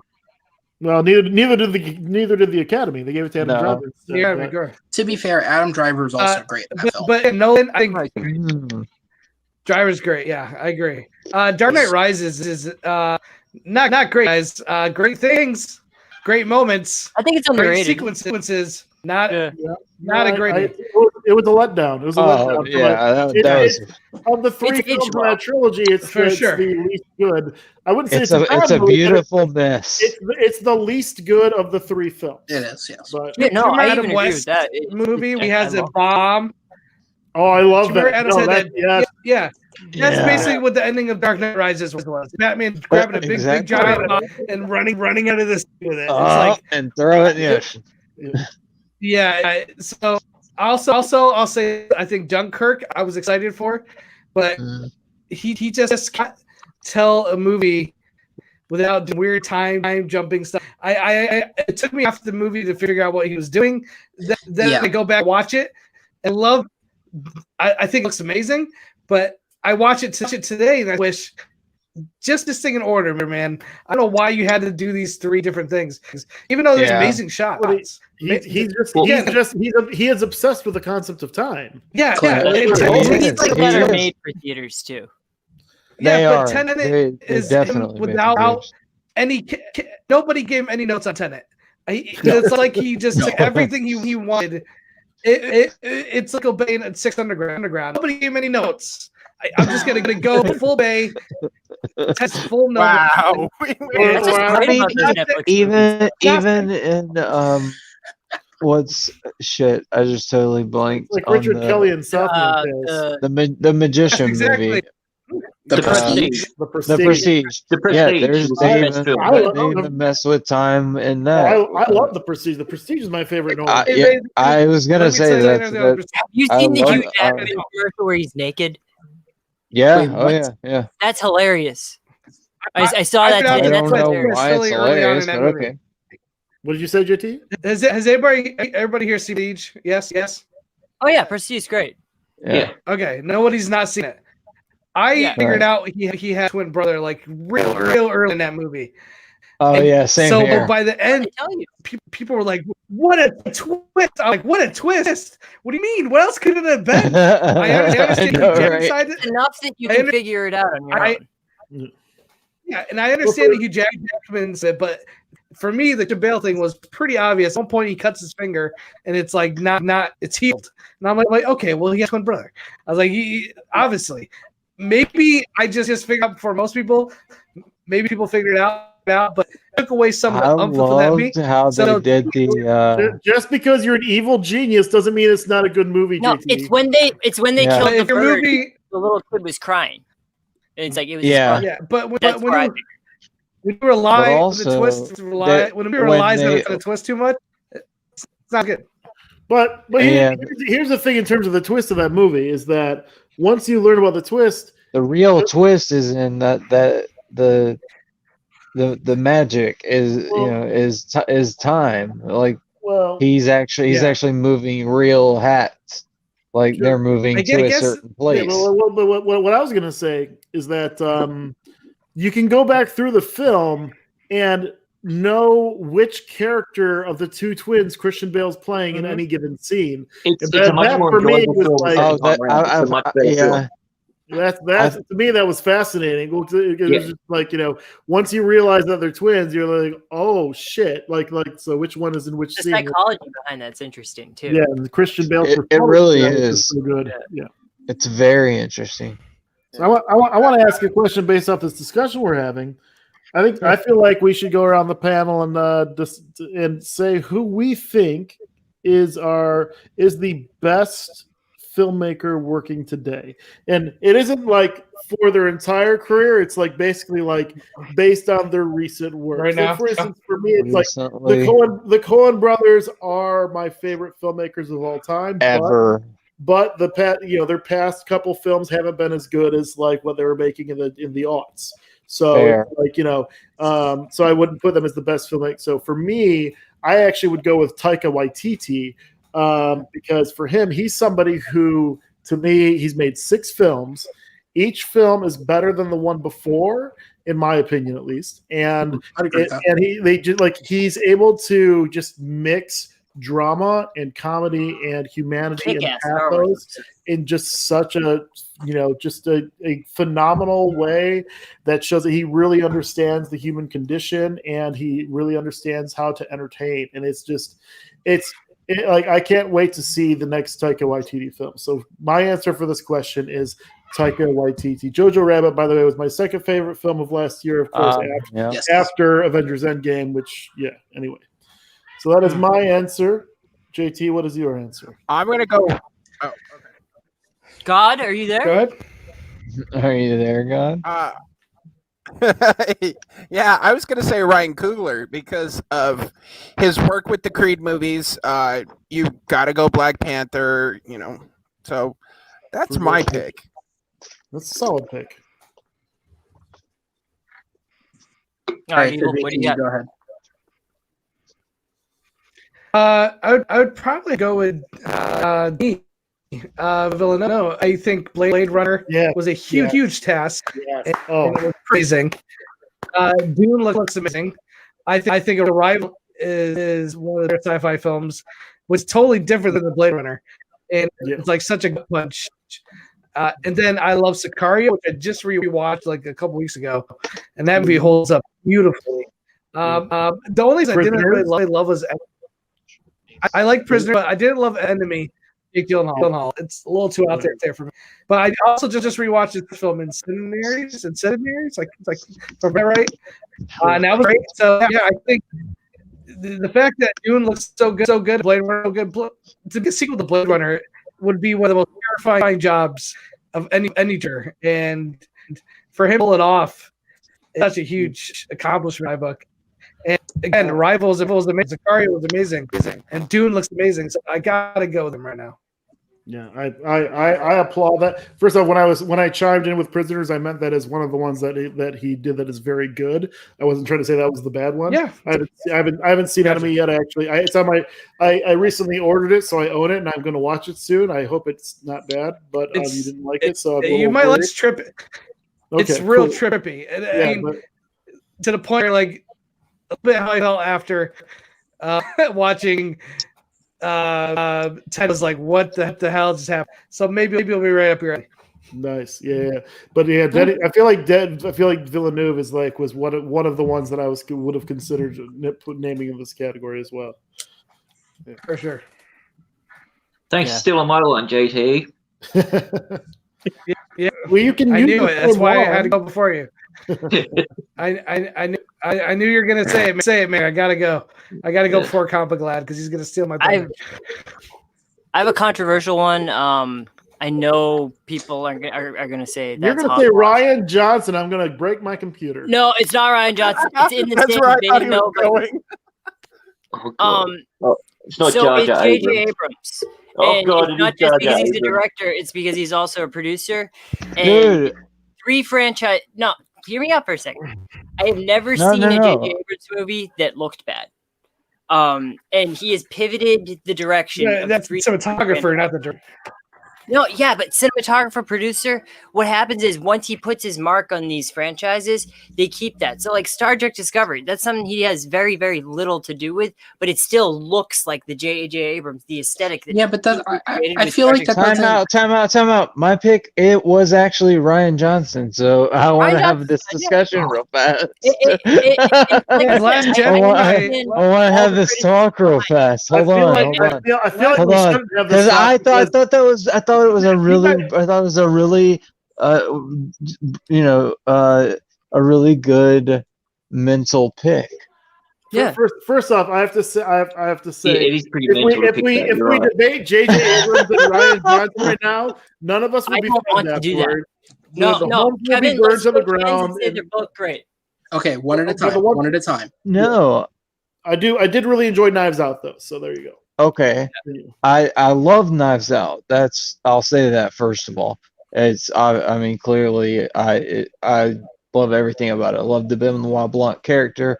I love the Agatha Christie callbacks, the subtle little things that you can go back to and that you find new each time you rewatch the film. And the I love that. fantastic performances of Ana de Armas and Chris Evans, in addition to beautiful Craig. So fun. Yes, absolutely. I only Yeah, have it's one fun. issue with that movie. It's fun. So it does have a few issues. I agree, but The I morphine think is the only thing. yeah, I think the good far outweighs the bad. Yeah, I agree with that So completely. then you go back. Episode 8 has now finally come around to where people enjoy it. People Do they? hated on it forever. I think some people enjoyed it initially, and they still enjoy it, and some people hated it. I always loved it. I always felt like No, I know what I'm saying. Like, it's a very it's bizarrely polarizing, and so whichever pole you're on, you're probably It's not the on. most polarizing thing in America right now, though. So it's not what it dialogue, used to be. it's the best It's all right, dialogue yeah, of completely any Star Wars you're wrong. film out there. Agree Yeah. to disagree. So with The Last Jedi, and the thing with Abrams, it's an ugly choice because Abrams, I feel like, is one of those guys where he's not going to make the best movie of the franchise that he produces. Like, I can admit that. I think Beyond is like the best of those three, and he's just a producer of that movie. He's just a producer on the Mission Impossible movies, and those keep getting better. It's about, like, I feel like he's a good direction, and I'm a big franchise fan, so that's why I picked him. You're not going to see that like he's the best. He's just my favorite right now. If there was like something like out there like G.I. Joe or Mask, something out there that just needs like to be adapted into live action, I would want JJ to do it. Did you like Rise of Skywalker? I liked Rise of Skywalker, Skywalker, but I love it. Dude, Kev, you got to send me some of the stuff you're smoking because I couldn't get through hardly any of that, man. I saw that a day early, and I had tickets for the next night. I didn't even get a refund. I just didn't go. I didn't even want to think about watching it again. And then I tried watching it. I tried watching it at Disney Plus when it came out, and 20 cents in, I was like, no, I can't. I can't. I understand. No, I understand. I love it. I don't know. There's something about it. It's because you feel shame. It's the same way I feel about Batman and Robin. I just unapologetically love the movie. Well, I love don't Batman care and Robin what in you a very say. different way. I don't care what you say. I'm always going to love it. It's just going to be one of those films like movie 43. Like, people are gonna hate it, and I'm gonna love it. Okay, all right. The difference between liking a movie and knowing it's bad, just liking a movie. I think you look at Rise of Skywalker. I agree. It's incredibly flawed. It's badly. There's so many flaws in it. At the core, it's just a badly written, and I don't care how good you are. I'll do 100 rewrites. It sounds like they're doing rewrites day of while they were making the movie. If you saw the stories, scenes, it's just really executed, written, motivated. When she pulled the dagger out and it was like standing exactly where she had to be to match up. Well, it was. I saw that in the Goonies. Okay, the Goonies did the same thing with damn Silver Dollar, and it was better. They did it better in the Goonies. Yeah, exactly. They did it better. Oh, they did it much better because you literally have the ocean, like. And so theoretically, it would be wearing away at whatever it's hitting, and therefore, hold on. I want to. Yeah, there's no way it would know exactly when she would hold that up. I was gonna say we've talked about this scene on the show before, but I just have to say my stance on that scene is I don't even get as far as you guys have if we're talking about logic. My logic is when the thing blew up, it disintegrated. Why are there so many large chunks that just remain? Why are there horses running on a spaceship? At least just turn the spaceship. That is also they will fall off. The Empire is stupid. But here's you asked what the justification of the Death Star, that dagger lining up. Here's what it is. Somebody walked into a writer's room and said, "Hey, I know, you know what would be cool if they fought on the crazy. Death Star." Okay, how do we get them there?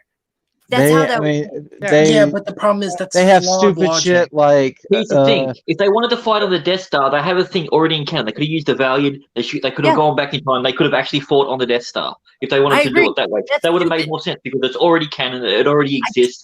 But they get to fight in the Death Star in the water. It looks cool. You say go back.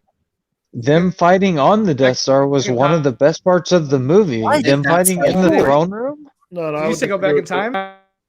Yeah, I'm saying if they waned to fight on the Death Star, they could have used the Valiant. Valiant. Oh, you're saying go back in time. Hold up. Too much of a deep cut, I think. It's the ninth movie in a franchise. Like, it's supposed to tie everything up. I hear what you're saying. It would have been bold. It's just there was too much too fast anyway. Endgame could do that because Endgame had the favor of the fans. Well, Endgame ramped up a franchise so much better. Absolutely. But and there were I would like to offer a defense of Episode 9, The Rise of Skywalker, and so I enjoyed it. I'll defend it too. Sonia enjoyed it, is also a fan. Mm-hmm. And I'll say this about the movie: what was it flawed? Very, but I felt like when we had JJ's Episode 7 and we had Ryan Johnson's Episode 8, and he basically painted us into a corner after Episode 8, right? Because, and then they lose Trevorrow. I don't know how to pronounce his name. They didn't lose him; they fired him. But I'm just saying, and they bring back J.J. Abrams. His script was actually better. You ask J.J. Abrams, okay, craft a finale to this trilogy, and he decides, okay, well, I'm going to, because he's like, this other movie ignored everything I did and was planning to do, so I'm just going to try to. He basically made it as a direct sequel to Episode 7. And right. Horrible. Why would you do that? And then everything that happened in 8, let's just kind of scoot it to the side. Like, okay, Rose. But episode 8 scooted everything. Rose Tico, let's scoot her over here to the side. She's not gonna have anything important. She's a horrible character. Oh, she's a bad character, but that's not a comment on her acting. That's just a comment on how she was underdeveloped in either film. And to me, the most the most interesting thing about the new trilogy was Finn's character in Episode 7. And he had a great arc in Episode 7, and it was like the most original thing they did. And then Episode 8 completely, they took his character and like regressed him so much and just made him a coward again, and they put him in a side quest. And now that Episode 9 fixed that, but I'm just saying, it's like Episode 8 took anything that was good about Episode 7 and either just killed it or ignored it. And at any rate, my point is, I feel like I'm doing a bad job of defending Episode 9, but my point is that Episode 9, while not perfect, did enough for me to be, it was entertaining. It was episodic as opposed to serialized. The plot was. It was just kind of like, get a thing to find another thing to find another thing to find another thing. So it was like, in that point, it was kind of a simplistic plot, but we had some fun characters, both old and new. And more so than any other film in this new trilogy, it paid due respect to the characters from the original trilogy. This was probably the best film for C-3PO in the entire franchise. I think it's the best film since Empire. I'm out here to jump in a little bit. I think I'm back in movie phase. This trilogy is not about giving those original actors a send off to this film. That should have been done in the beginning of the first number 7. They did it with a Hamill. You really should be worrying about the character that you've introduced 7, and none of those characters had a great story arc. None of the characters really had any payoffs. The OG members were supposed to be dressing. There's the outside dressing of this. Yeah. It was a way something familiar, but you lost track of main characters. Finn's arc, he should have died in Episode 8 because they had nothing to do with had nothing to do with him in this movie. He nothing but yell and scream. At least I remember watching episode. I would only agree with. This is amazing. I would only agree with that statement if he sacrifices himself in that canon. But then that's what I'm talking about. Yeah, but then Rose was like, "No, you're not allowed to sacrifice yourself." Yeah. Like, why? Why can't he sacrifice himself for the greater good? Then you don't get the resolution with that would have made it so much better at the end. So much better if he died. And this. And I don't think we're done with his character yet. He ain't coming back. It's smart he ain't come back. I like John Boyega. Boyega had gnawed off that hand. Let me say this. I think a direct responsibility, whether you like what Ryan Johnson did with the 8 or not, you have to continue that story. Adam Driver doubled down on at the end of episode 8. I left the theater again. He is not going to go inside. This guy had his chance and basically doubled down on being the new emperor. Like, I was going into part 3 thinking there's not going to be an emperor. Why he's gonna have I have no clue. And that was the one thing. Part 8, I was like, at least we'll see how the Emperor came back. No, he just came back. Apparently his voice rang. He just grabbed the microphone, said, "I'm back." On Fortnite. That's it. I'm back. Fortnite, by the way. He raised up his ships and said, "I'm back." That message is from Fortnite. I will tell you something say, else. The Emperor would never announce the whole galaxy that he is back. That's not how the Sith work. He was the Phantom Menace.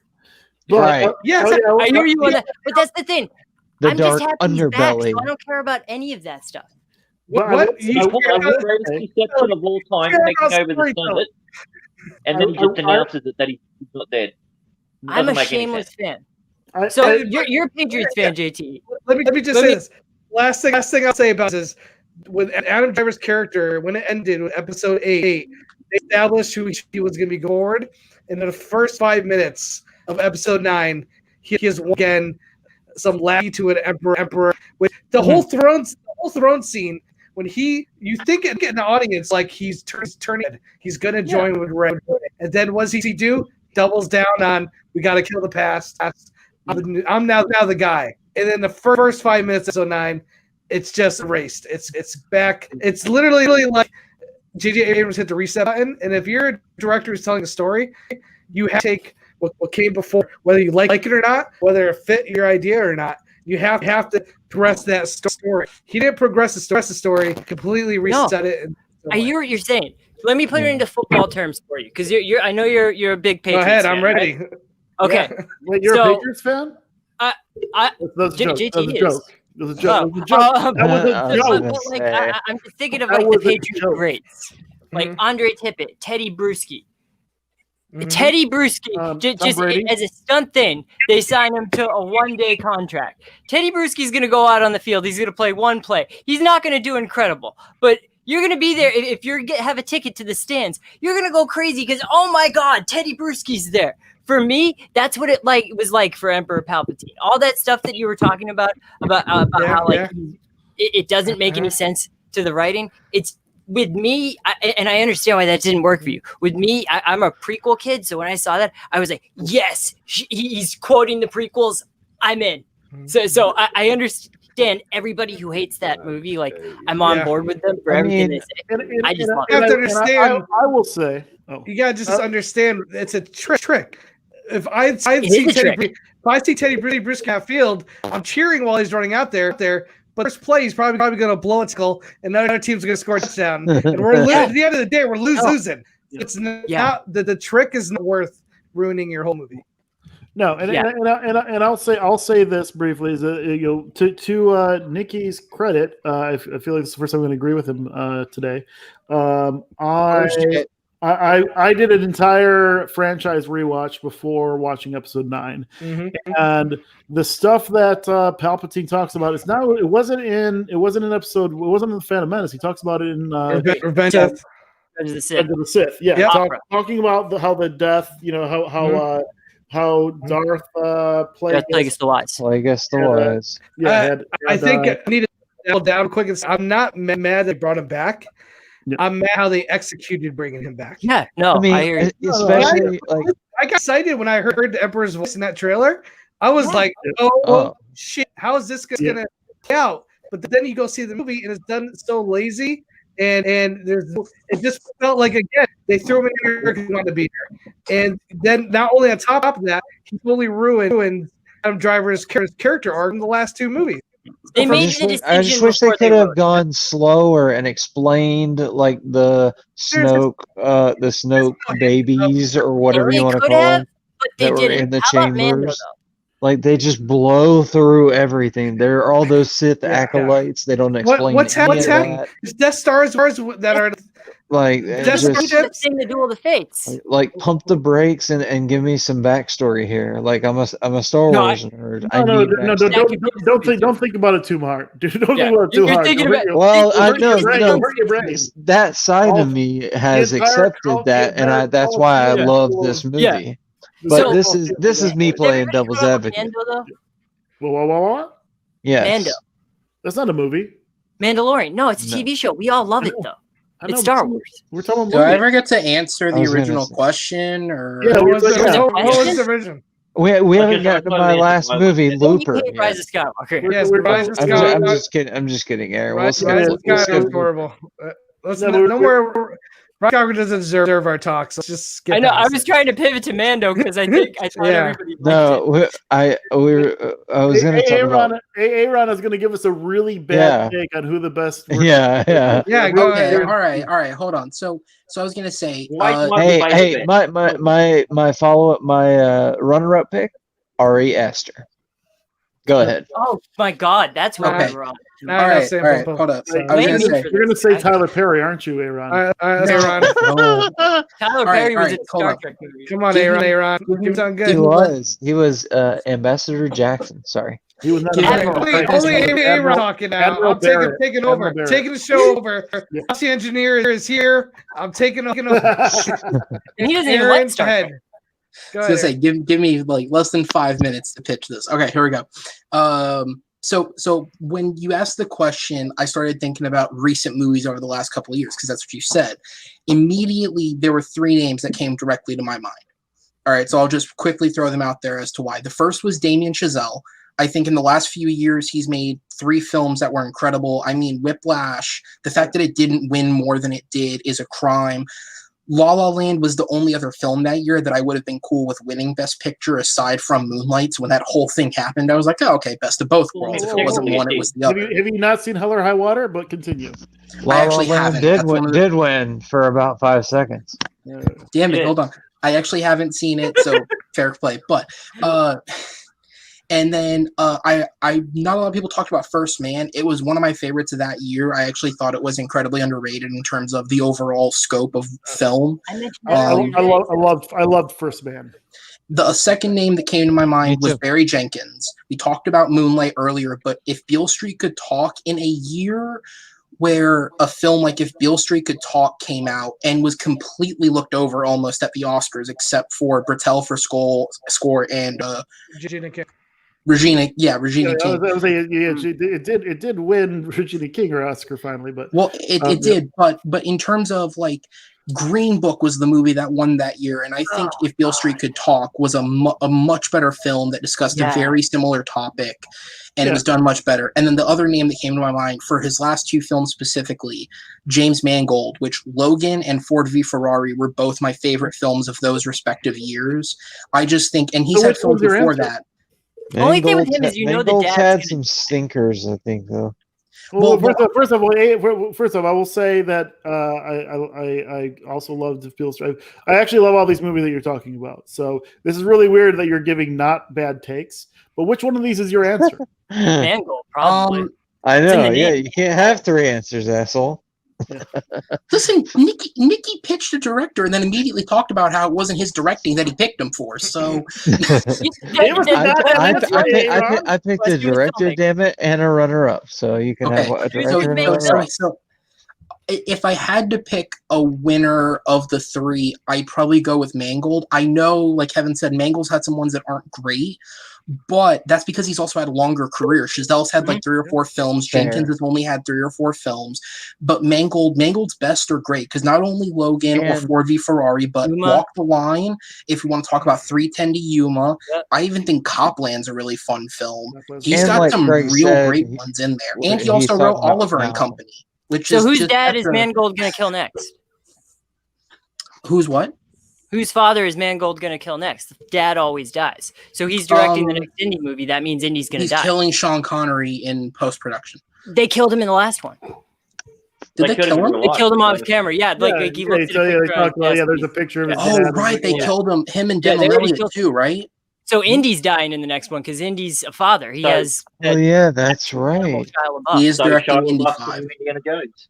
His Which spawn. can I just say, as someone who did not care about Indiana Jones 5 at Oh, all. that's okay. Well, That'll be a because- okay. decider for me right there. Well, okay, hold on. But here's the thing. Indiana Jones 5, I feel like could only be about as good as 4 was. Because I feel like in the last hold on. Sir, In general, Mangold is the game they changer. let me fucked that talk. movie Let him up. talk. Just let the man speak. Well, first off, I appreciate you finally bringing in the horrible AA Ron take that we were looking for. Okay. But Right. continue now. Let me speak. All right.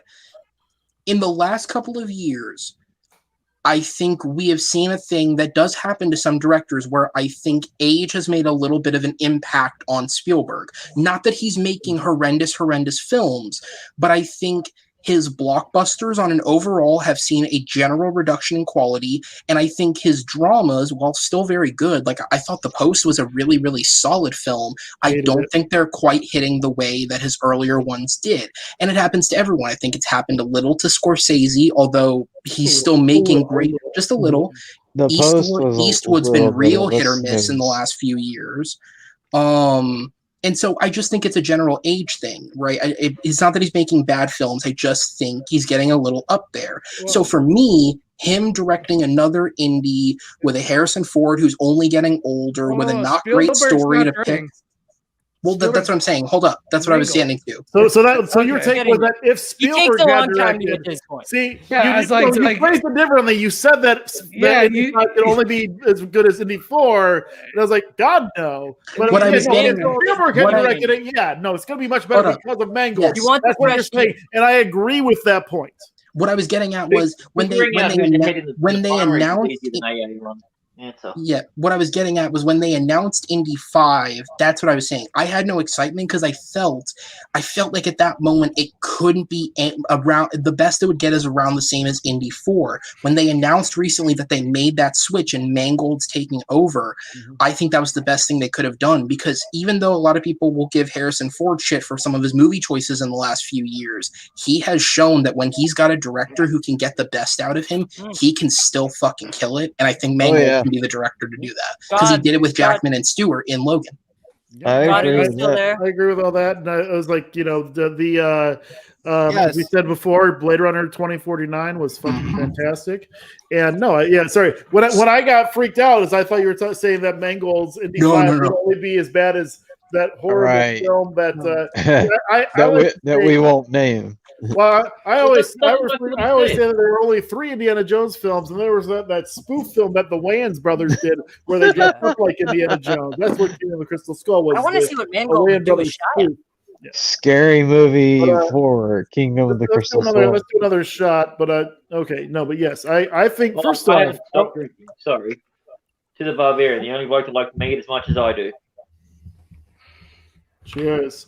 What I'm going to cheers to right now is all of your guys' choices. I think that this has been a tremendous fucking discussion, and I actually really enjoy all of your guys' choices for the directors that are working today. And in concert with that, we will also toast to Sean Connery. There we go. R.I.P. Sean Connery. R.I.P. May he spend eternity with those leprechauns from Darby O'Gill and the Little People. So if I had to pick another one instead of the one because me and JT were on the same page, I think the question was who the director that's still directing. I'm going to go Frank Darabont. I mean, sure, he's only directing TV now, but he's my favorite director of all time. So hold on, a young Dan has just emerged from under the helmet. Yeah, he came out of hyperbaric. Oh, baby, yeah. He has a pick, guys. Oh God, Dan Merle, Back from the Future. Dan Merle back. So Dan Merle. It's the shirt. I don't know why that Hold on. cracked me up so much. Devin but- only speaks 5 words a show. Let him talk. Yeah, No, this everyone- is like when Silent Bob probably talks in a Kevin Smith film. All right. You have to give him the floor. If you spook the wild animal, it won't talk. Right. it's very I got sweaty this. in there. Anyway.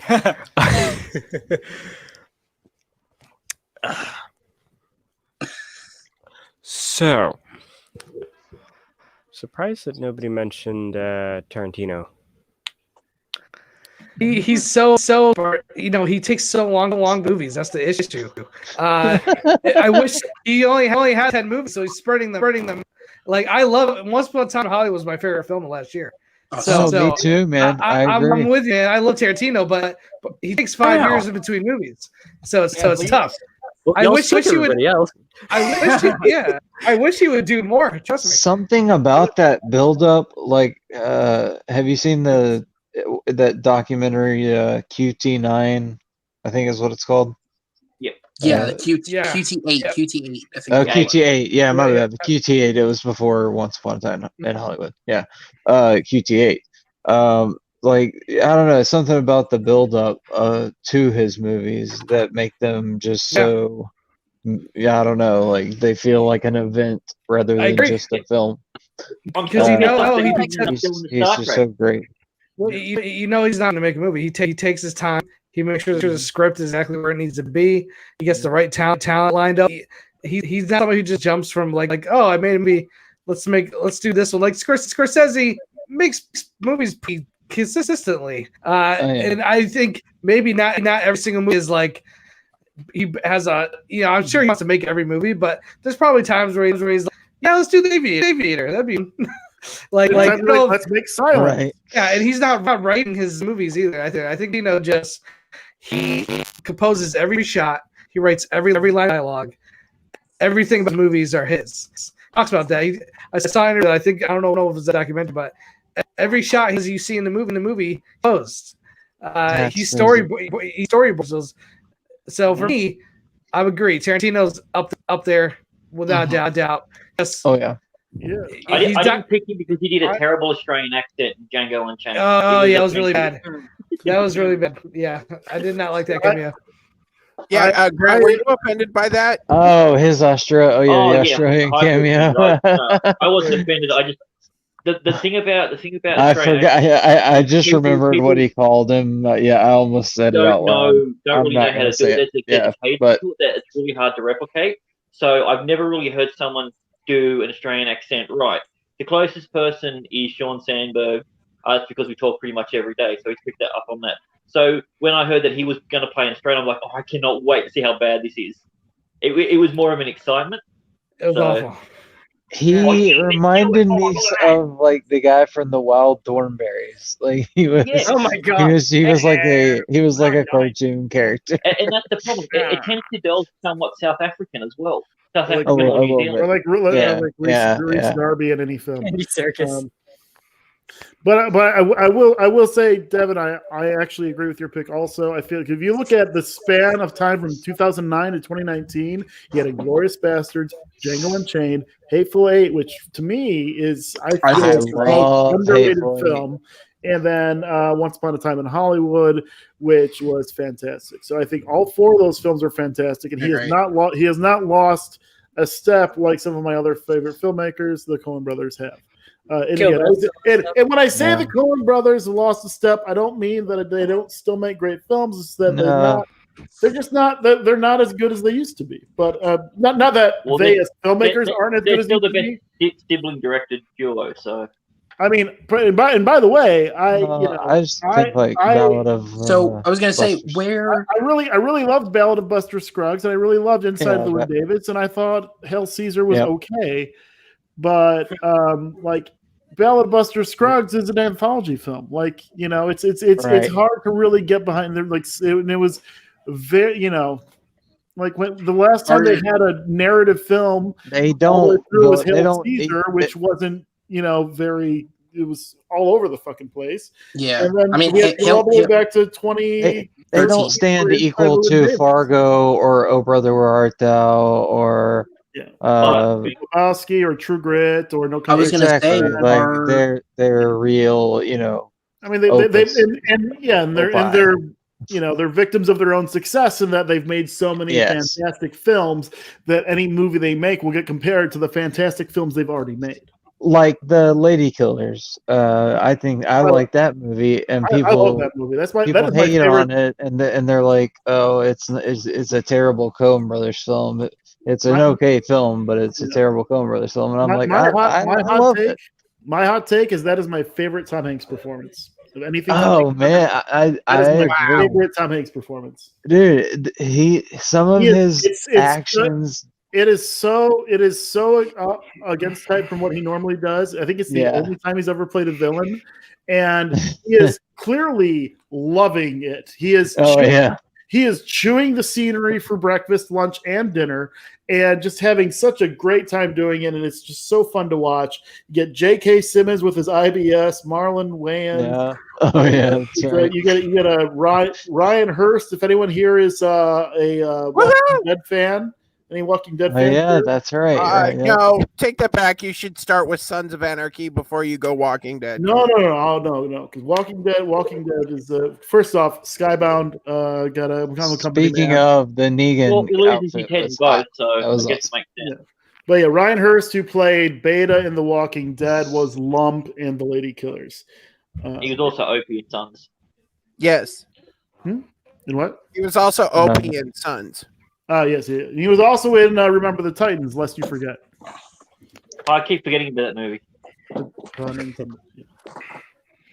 Who else was in that little group they had? What? One of the Wayans brothers? Yeah, Marlon Wayans. It was Marlon Wayans. Yeah, he worked in like on the ship casino. Yeah, and then there was like an Asian actor who I don't know the name of at this point. Right. Oh yeah, he smoked cigarettes constantly, and he kept having to hide them in his mouth. When the old lady would come downstairs. Oh man. Well, I was gonna ask, since it seems like you are a big barbarian, that was bad, barbarian. Since it seems like you are a big Coen Brothers fan, it's technically not a Coen Brothers film because it's only one Coen. But are you interested in the tragedy of Macbeth that Joel's making with Denzel? Yeah, of course. I mean, why wouldn't I? It's Denzel. I mean, a lot of their films are technically only directed by one, but they're actually directed. But it's like it's Ethan. It's like, because it it's says Ethan's uncredited. Because they for a while the DGA wouldn't let them. They would. Oh, is that what it was? Directors Guild. I knew there was like some rule where the Oscars would only allow one name. Well, no, it wasn't the Oscars. It was always the Directors Guild. The Directors Guild eventually. Yeah, that's what I mean. I thought you go back to 19 Diggity. Which year was it? 1961. Jerome Robbins and Robert Wise both won Best Director for West Side Story. No, like they changed the rules so that DJ changed the rules so that like established directing teams could be co-directors. But when Robert Rodriguez was making Sin City and wanted to have Frank Miller as a co-director, they said no, and so he left the Directors Guild. Oh yeah, okay, that makes sense. Yeah, and actually, interestingly, because I just decided to look it up, the first film in which Ethan was credited as director alongside Joel was actually The Lady Killers. Oh, there you go.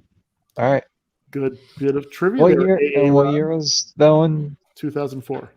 4. I thought it was like 04 or 05. Yeah, around my graduation. Sox won the series that year. 04, yep. Good team. Uh, So who's hosting the show now? JTE, are you hosting? Yeah, I know. Apparently. God, are you Yeah. still there? Well, I was gonna say, normally, and I mentioned normally, when it's just the crew, we use like movie news stories to kind of guide the show. I feel like there was one big one that broke in the last two days that I feel like we should bring up and talk about because it brings interesting discussion.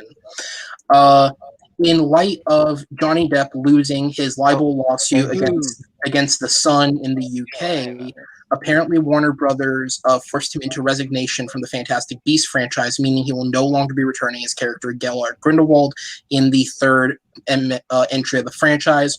Warner Brothers are set to recast the character, although no decisions have been made as of yet. Colin Farrell. It's already there.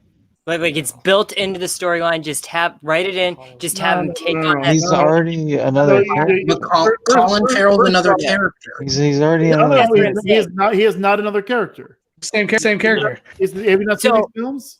Yeah, he stole his identity. No, yeah, but okay. Hey, okay. I would be behind that. So, Okay. but let me explain something to everybody. Hold on, this is my argument. Let me explain. On the Flash, on the CW's The Flash and Legends of Tomorrow, they have the character Reverse Flash Eobard Thawne. Sometimes he is played by Tom Cavanaugh, who he was, and sometimes is played by Matt Lencher. Now, in the storyline, Matt Lencher is the face of Eobard Thawne, and then he stole Harrison Wells' face to look like Tom Cavanaugh. I get it. I'm but just saying. Sometimes he looks like Tom Cavanaugh, Abernathy, sometimes he looks like Matt Lencher. That's what I'm saying they do with Fantastic Beasts. Colin Farrell's already a great actor. That's a completely different thing. That was purely and simply a scheduling thing when they did the crossover event. He was originally supposed to do it, but he couldn't do it. It's a scheduling thing. So they it's a different situation. Because I already had him on. I get it. So they should take note from that and just have Grindelwald look like Colin Farrell. But I was going to say, everyone was talking. Finish what you're saying, Dol. Oh, that was it. I just that's what I mean. I just think Grindelwald. What I was going to say is the problem with that is they established in the film that Harry Potter is a franchise that has already had other people turn into other people. So what are you going to say? Grindelwald just decided to take back this random dude's identity again, and he always looks like Colin Farrell. It's stupid. Well, it's incredibly stupid. I mean, that's unless he changes and someone puts a curse on him and he's unable to use that magic. So he has to get someone else in. All of it. You're all ignoring the easiest, simplest. Polyjuice potion. Mad-Eye Moody used it.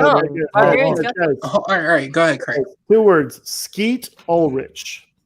Poor man's Johnny Depp doesn't work anymore, so he's clearly got his schedule cleared. Looks just like Johnny Depp. He did just leave Riverdale, Yeah.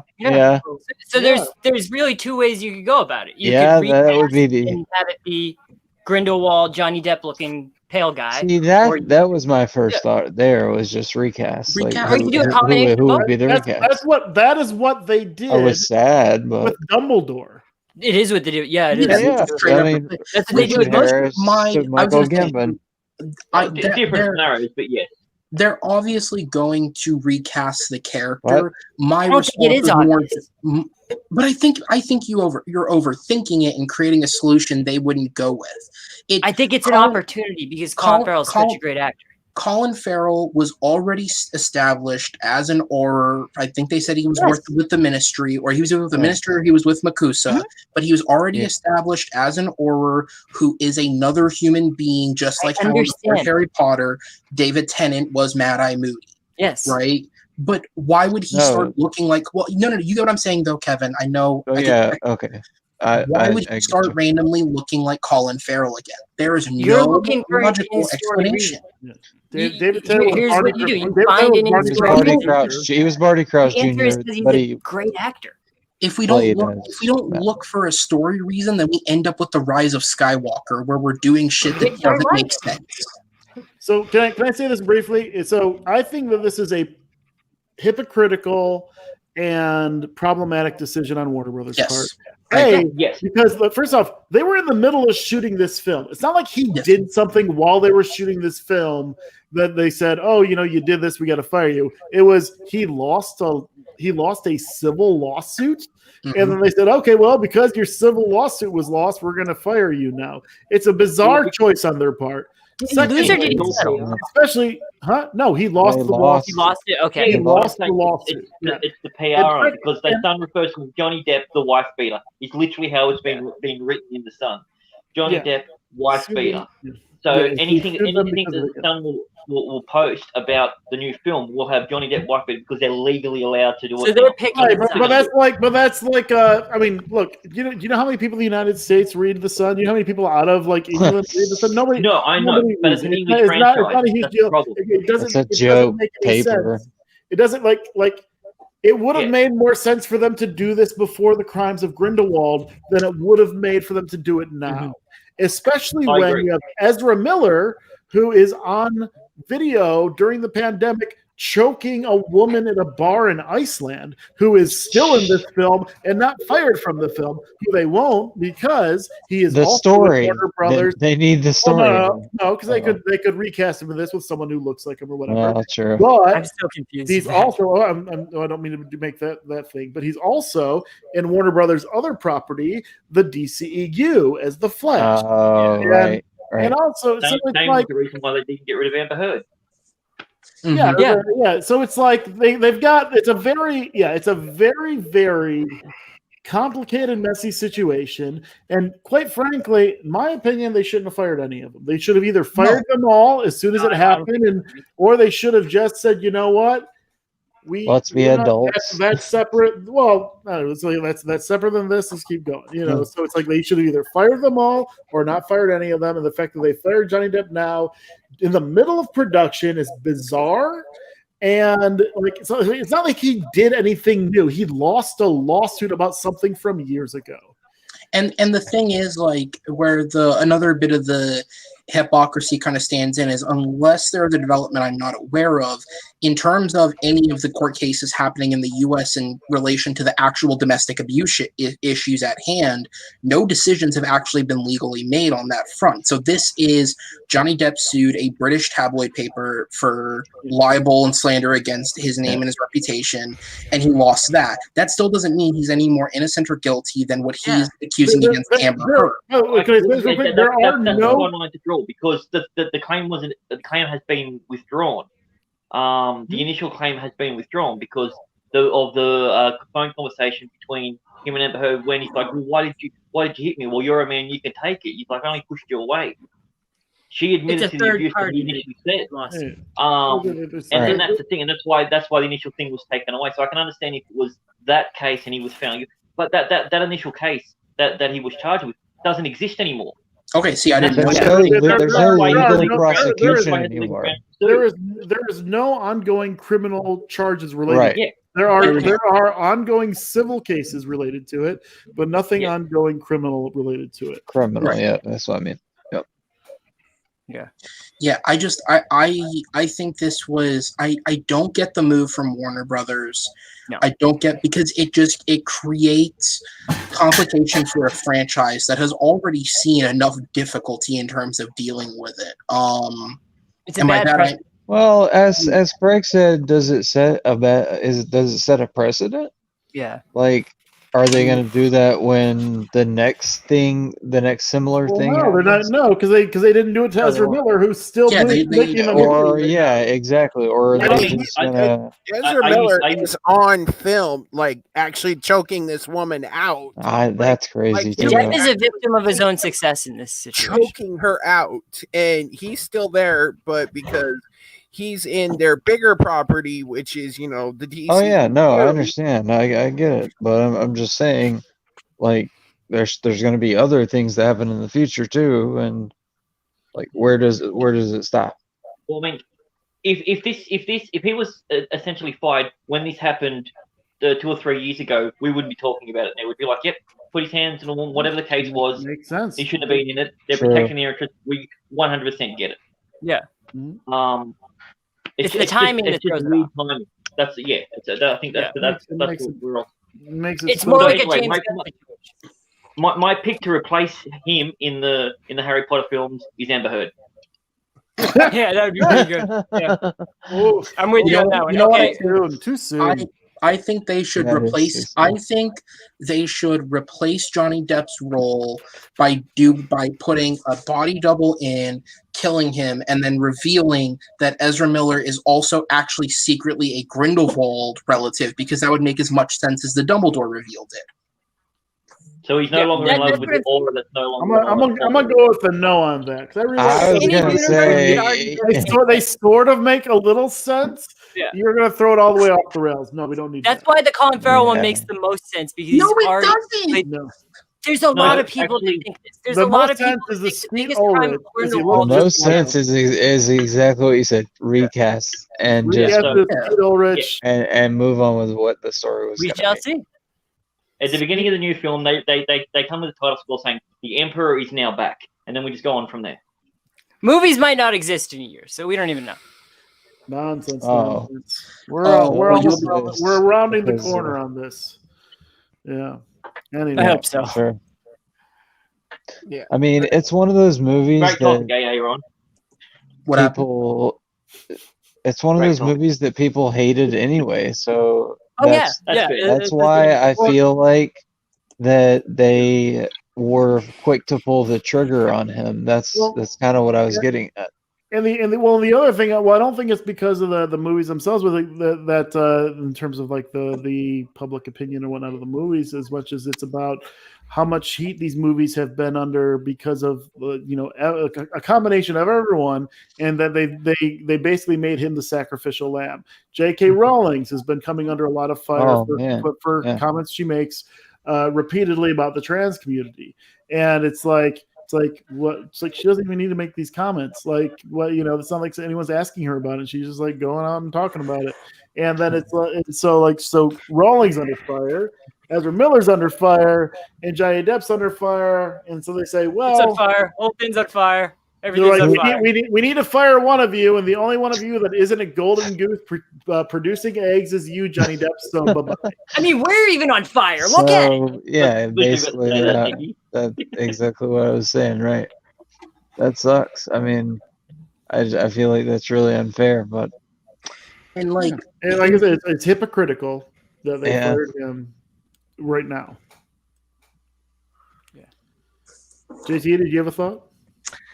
Yeah, big fan of the Fantastic Beasts movies. I forgot about this at the theater. I'm not even that huge of a Harry Potter fan. My girlfriend is. He doesn't really like those films either. So to me, I'm not even gonna see the third one. So I don't really care. You're not curious about whether or not Queenie will turn back to the Force. Yeah. Side. Who? No. Is that the girl that was dating the mustache guy? Yeah. Is she the one that was the aura, but is no longer the former aura that's in there? No, that's Tina. No, they killed Zoe Kravitz. Well, Queenie was also so she was in it. She was in the second one. Yeah, they killed her. Queenie is the one that's the. They did kill her. That's right, because she was married to the telepath. To the dude that played his brother, who is coming back. Yeah, so I don't remember any. I saw the movie, so I won't be seeing them. That's the truth, right there. Well, I mean, yeah, he's right about that. The actual person removed is JK because she doesn't know how to translate from page to screen, and with her current situation, it would be better WB just take creative control. Here's the thing. Ryan Payne, when's the album dropping, man? Obviously, they're not. Yeah, dude, Dimitar now. When's that album dropping? He looks like he's ready to drop a hot track, man. Yeah, that's Ryan. What a great name. First off, JTE, he performs karaoke every Friday night on Video Drew's Twitch channel. Ryan does? Ryan does. If you want to hear his raps. What's his, does he actually rap? Ryan, is he rap on the channel, or do you just sing? He's fantastic. Whatever. I think he mostly just sing. I don't think he's rapping. I was gonna say. I know he's been. I've never heard him rap. He's a patron for her channel. I would have to sign off with Ryan. I bet. Yeah, we basically have like four. We have like four regulars on that karaoke night. It's me, Ryan, Chris. You guys have a karaoke really? night? That's I really go? cool. Like, Fridays on Twitch, a Video Drew's channel. I'm the I'm gonna best guess. at that. I'm gonna guess he raps like Tone Loc and sings like Barry White. That's I sang Happy He's Birthday got to Aaron the other week. It was great. He loved yeah, it. you did. That's true. All right. Well, He's got the voice of an angel. Yes, we did. I feel like what we've learned from this discussion is who still fucking cares about this franchise? I mean, really, come on. Well, They got us to talk about I it. Maybe that's what they do, want. but I mean, This is. Can I just say this is the second time this franchise has killed my excitement for it, because my favorite part about the first one was Colin Farrell. Then they flipped him for Johnny Depp, and I went, "Oh, great, okay." And then Johnny Depp was actually one of the better parts of the second one. That was a fucking mess, and now he's gone. So it's like, great, cool. Who's next? yeah. But I was gonna say, Not Ezra Miller. I'm pretty sure I fell asleep watching both of these in the theaters, by the way. Twitch sings. You know, No they good do rap. not. Yeah, we sing on Twitch. Yeah, they do not have any good rap songs. They do not have my favorite rap, which is "All I Do Is Win" by DJ Khaled. Yes.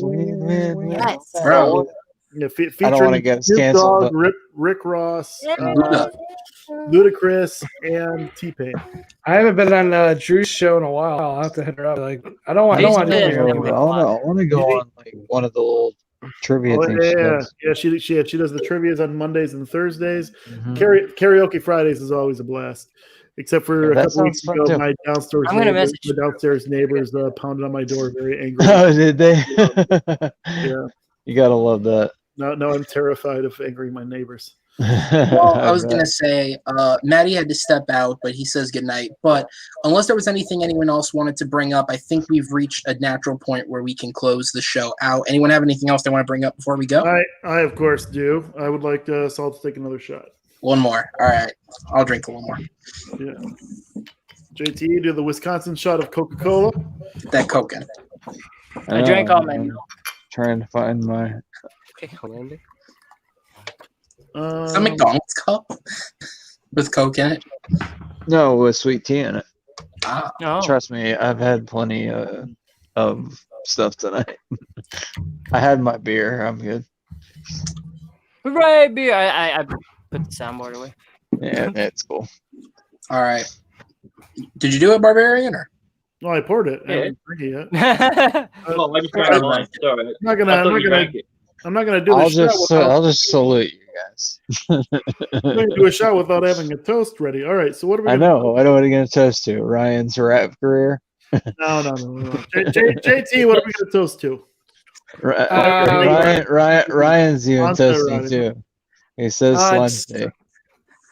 Toast to Rise Skywalker, the worst rotten score of any Star Wars movie. I will not drink today. But 3 Academy what? Award nominations. It's still You know what? I asked them what we're toasting to, and that's what we're toasting to. Cheers to Rise of Skywalker having the Rise lowest having the worst score rotten of tomatoes.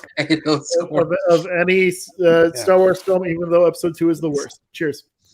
That is Oh. until the Lego Movie Star Wars Christmas special comes out at the end of the year. So Why does that look good? I'll take Attack the Clones, the last battle war scene, or anything yeah. in Rise of Skywalker. Well, I think in Rise of Skywalker. Wait, All right. Just on a visual level. What war? There's no war scene in Attack of the Clones. Opinions, Yes, man. there is. Well, It's he's talking literally- about, Yoda's literally yelling at Geonosis. ships to take positions while they're after Doku. There's a huge battleground war scene. Oh yeah, well they. Kevin, where can the good people they're find you? like, yeah. I was gonna say. Hang on, I We want to could hear go it. all night if we want to bitch about Attack of the Clones, but I'll start with the channel people first. Kevin, where can people find you? You can find me here on TMG, on the trivia side of things, TMG Trivia. I'm the commissioner of TM Geek. We are in the midst of our TM Geek tournament for the championship. We just recorded a match tonight with the Barbarian on the desk, which was awesome. So check that one out. That would be Joe versus Colton. So hopefully we'll have him back on the desk soon. And check out all the TM Geek matches coming your way. I'll also plug for Jacob. We have TMG Sports as well. We'll have Antonio versus Robert Kastner coming your way soon. All right, Mandalorian's a show which we will talk about on a week where we have less guests and less active talking. Nikki and Devin, where can we find you? You can't find me. Where can you find Devin? Does he have something prepared? You can find me on GitHub under the name Fosnap. Okay, you can find me here next week, guys. I'm just amazed Thank that you, he's JT and Barbarian. It was great to see you again, Barbarian. Great to meet you, JT. Thanks again for coming. How do you get him to talk without moving your mouth? I don't know. Grant, where can people find you?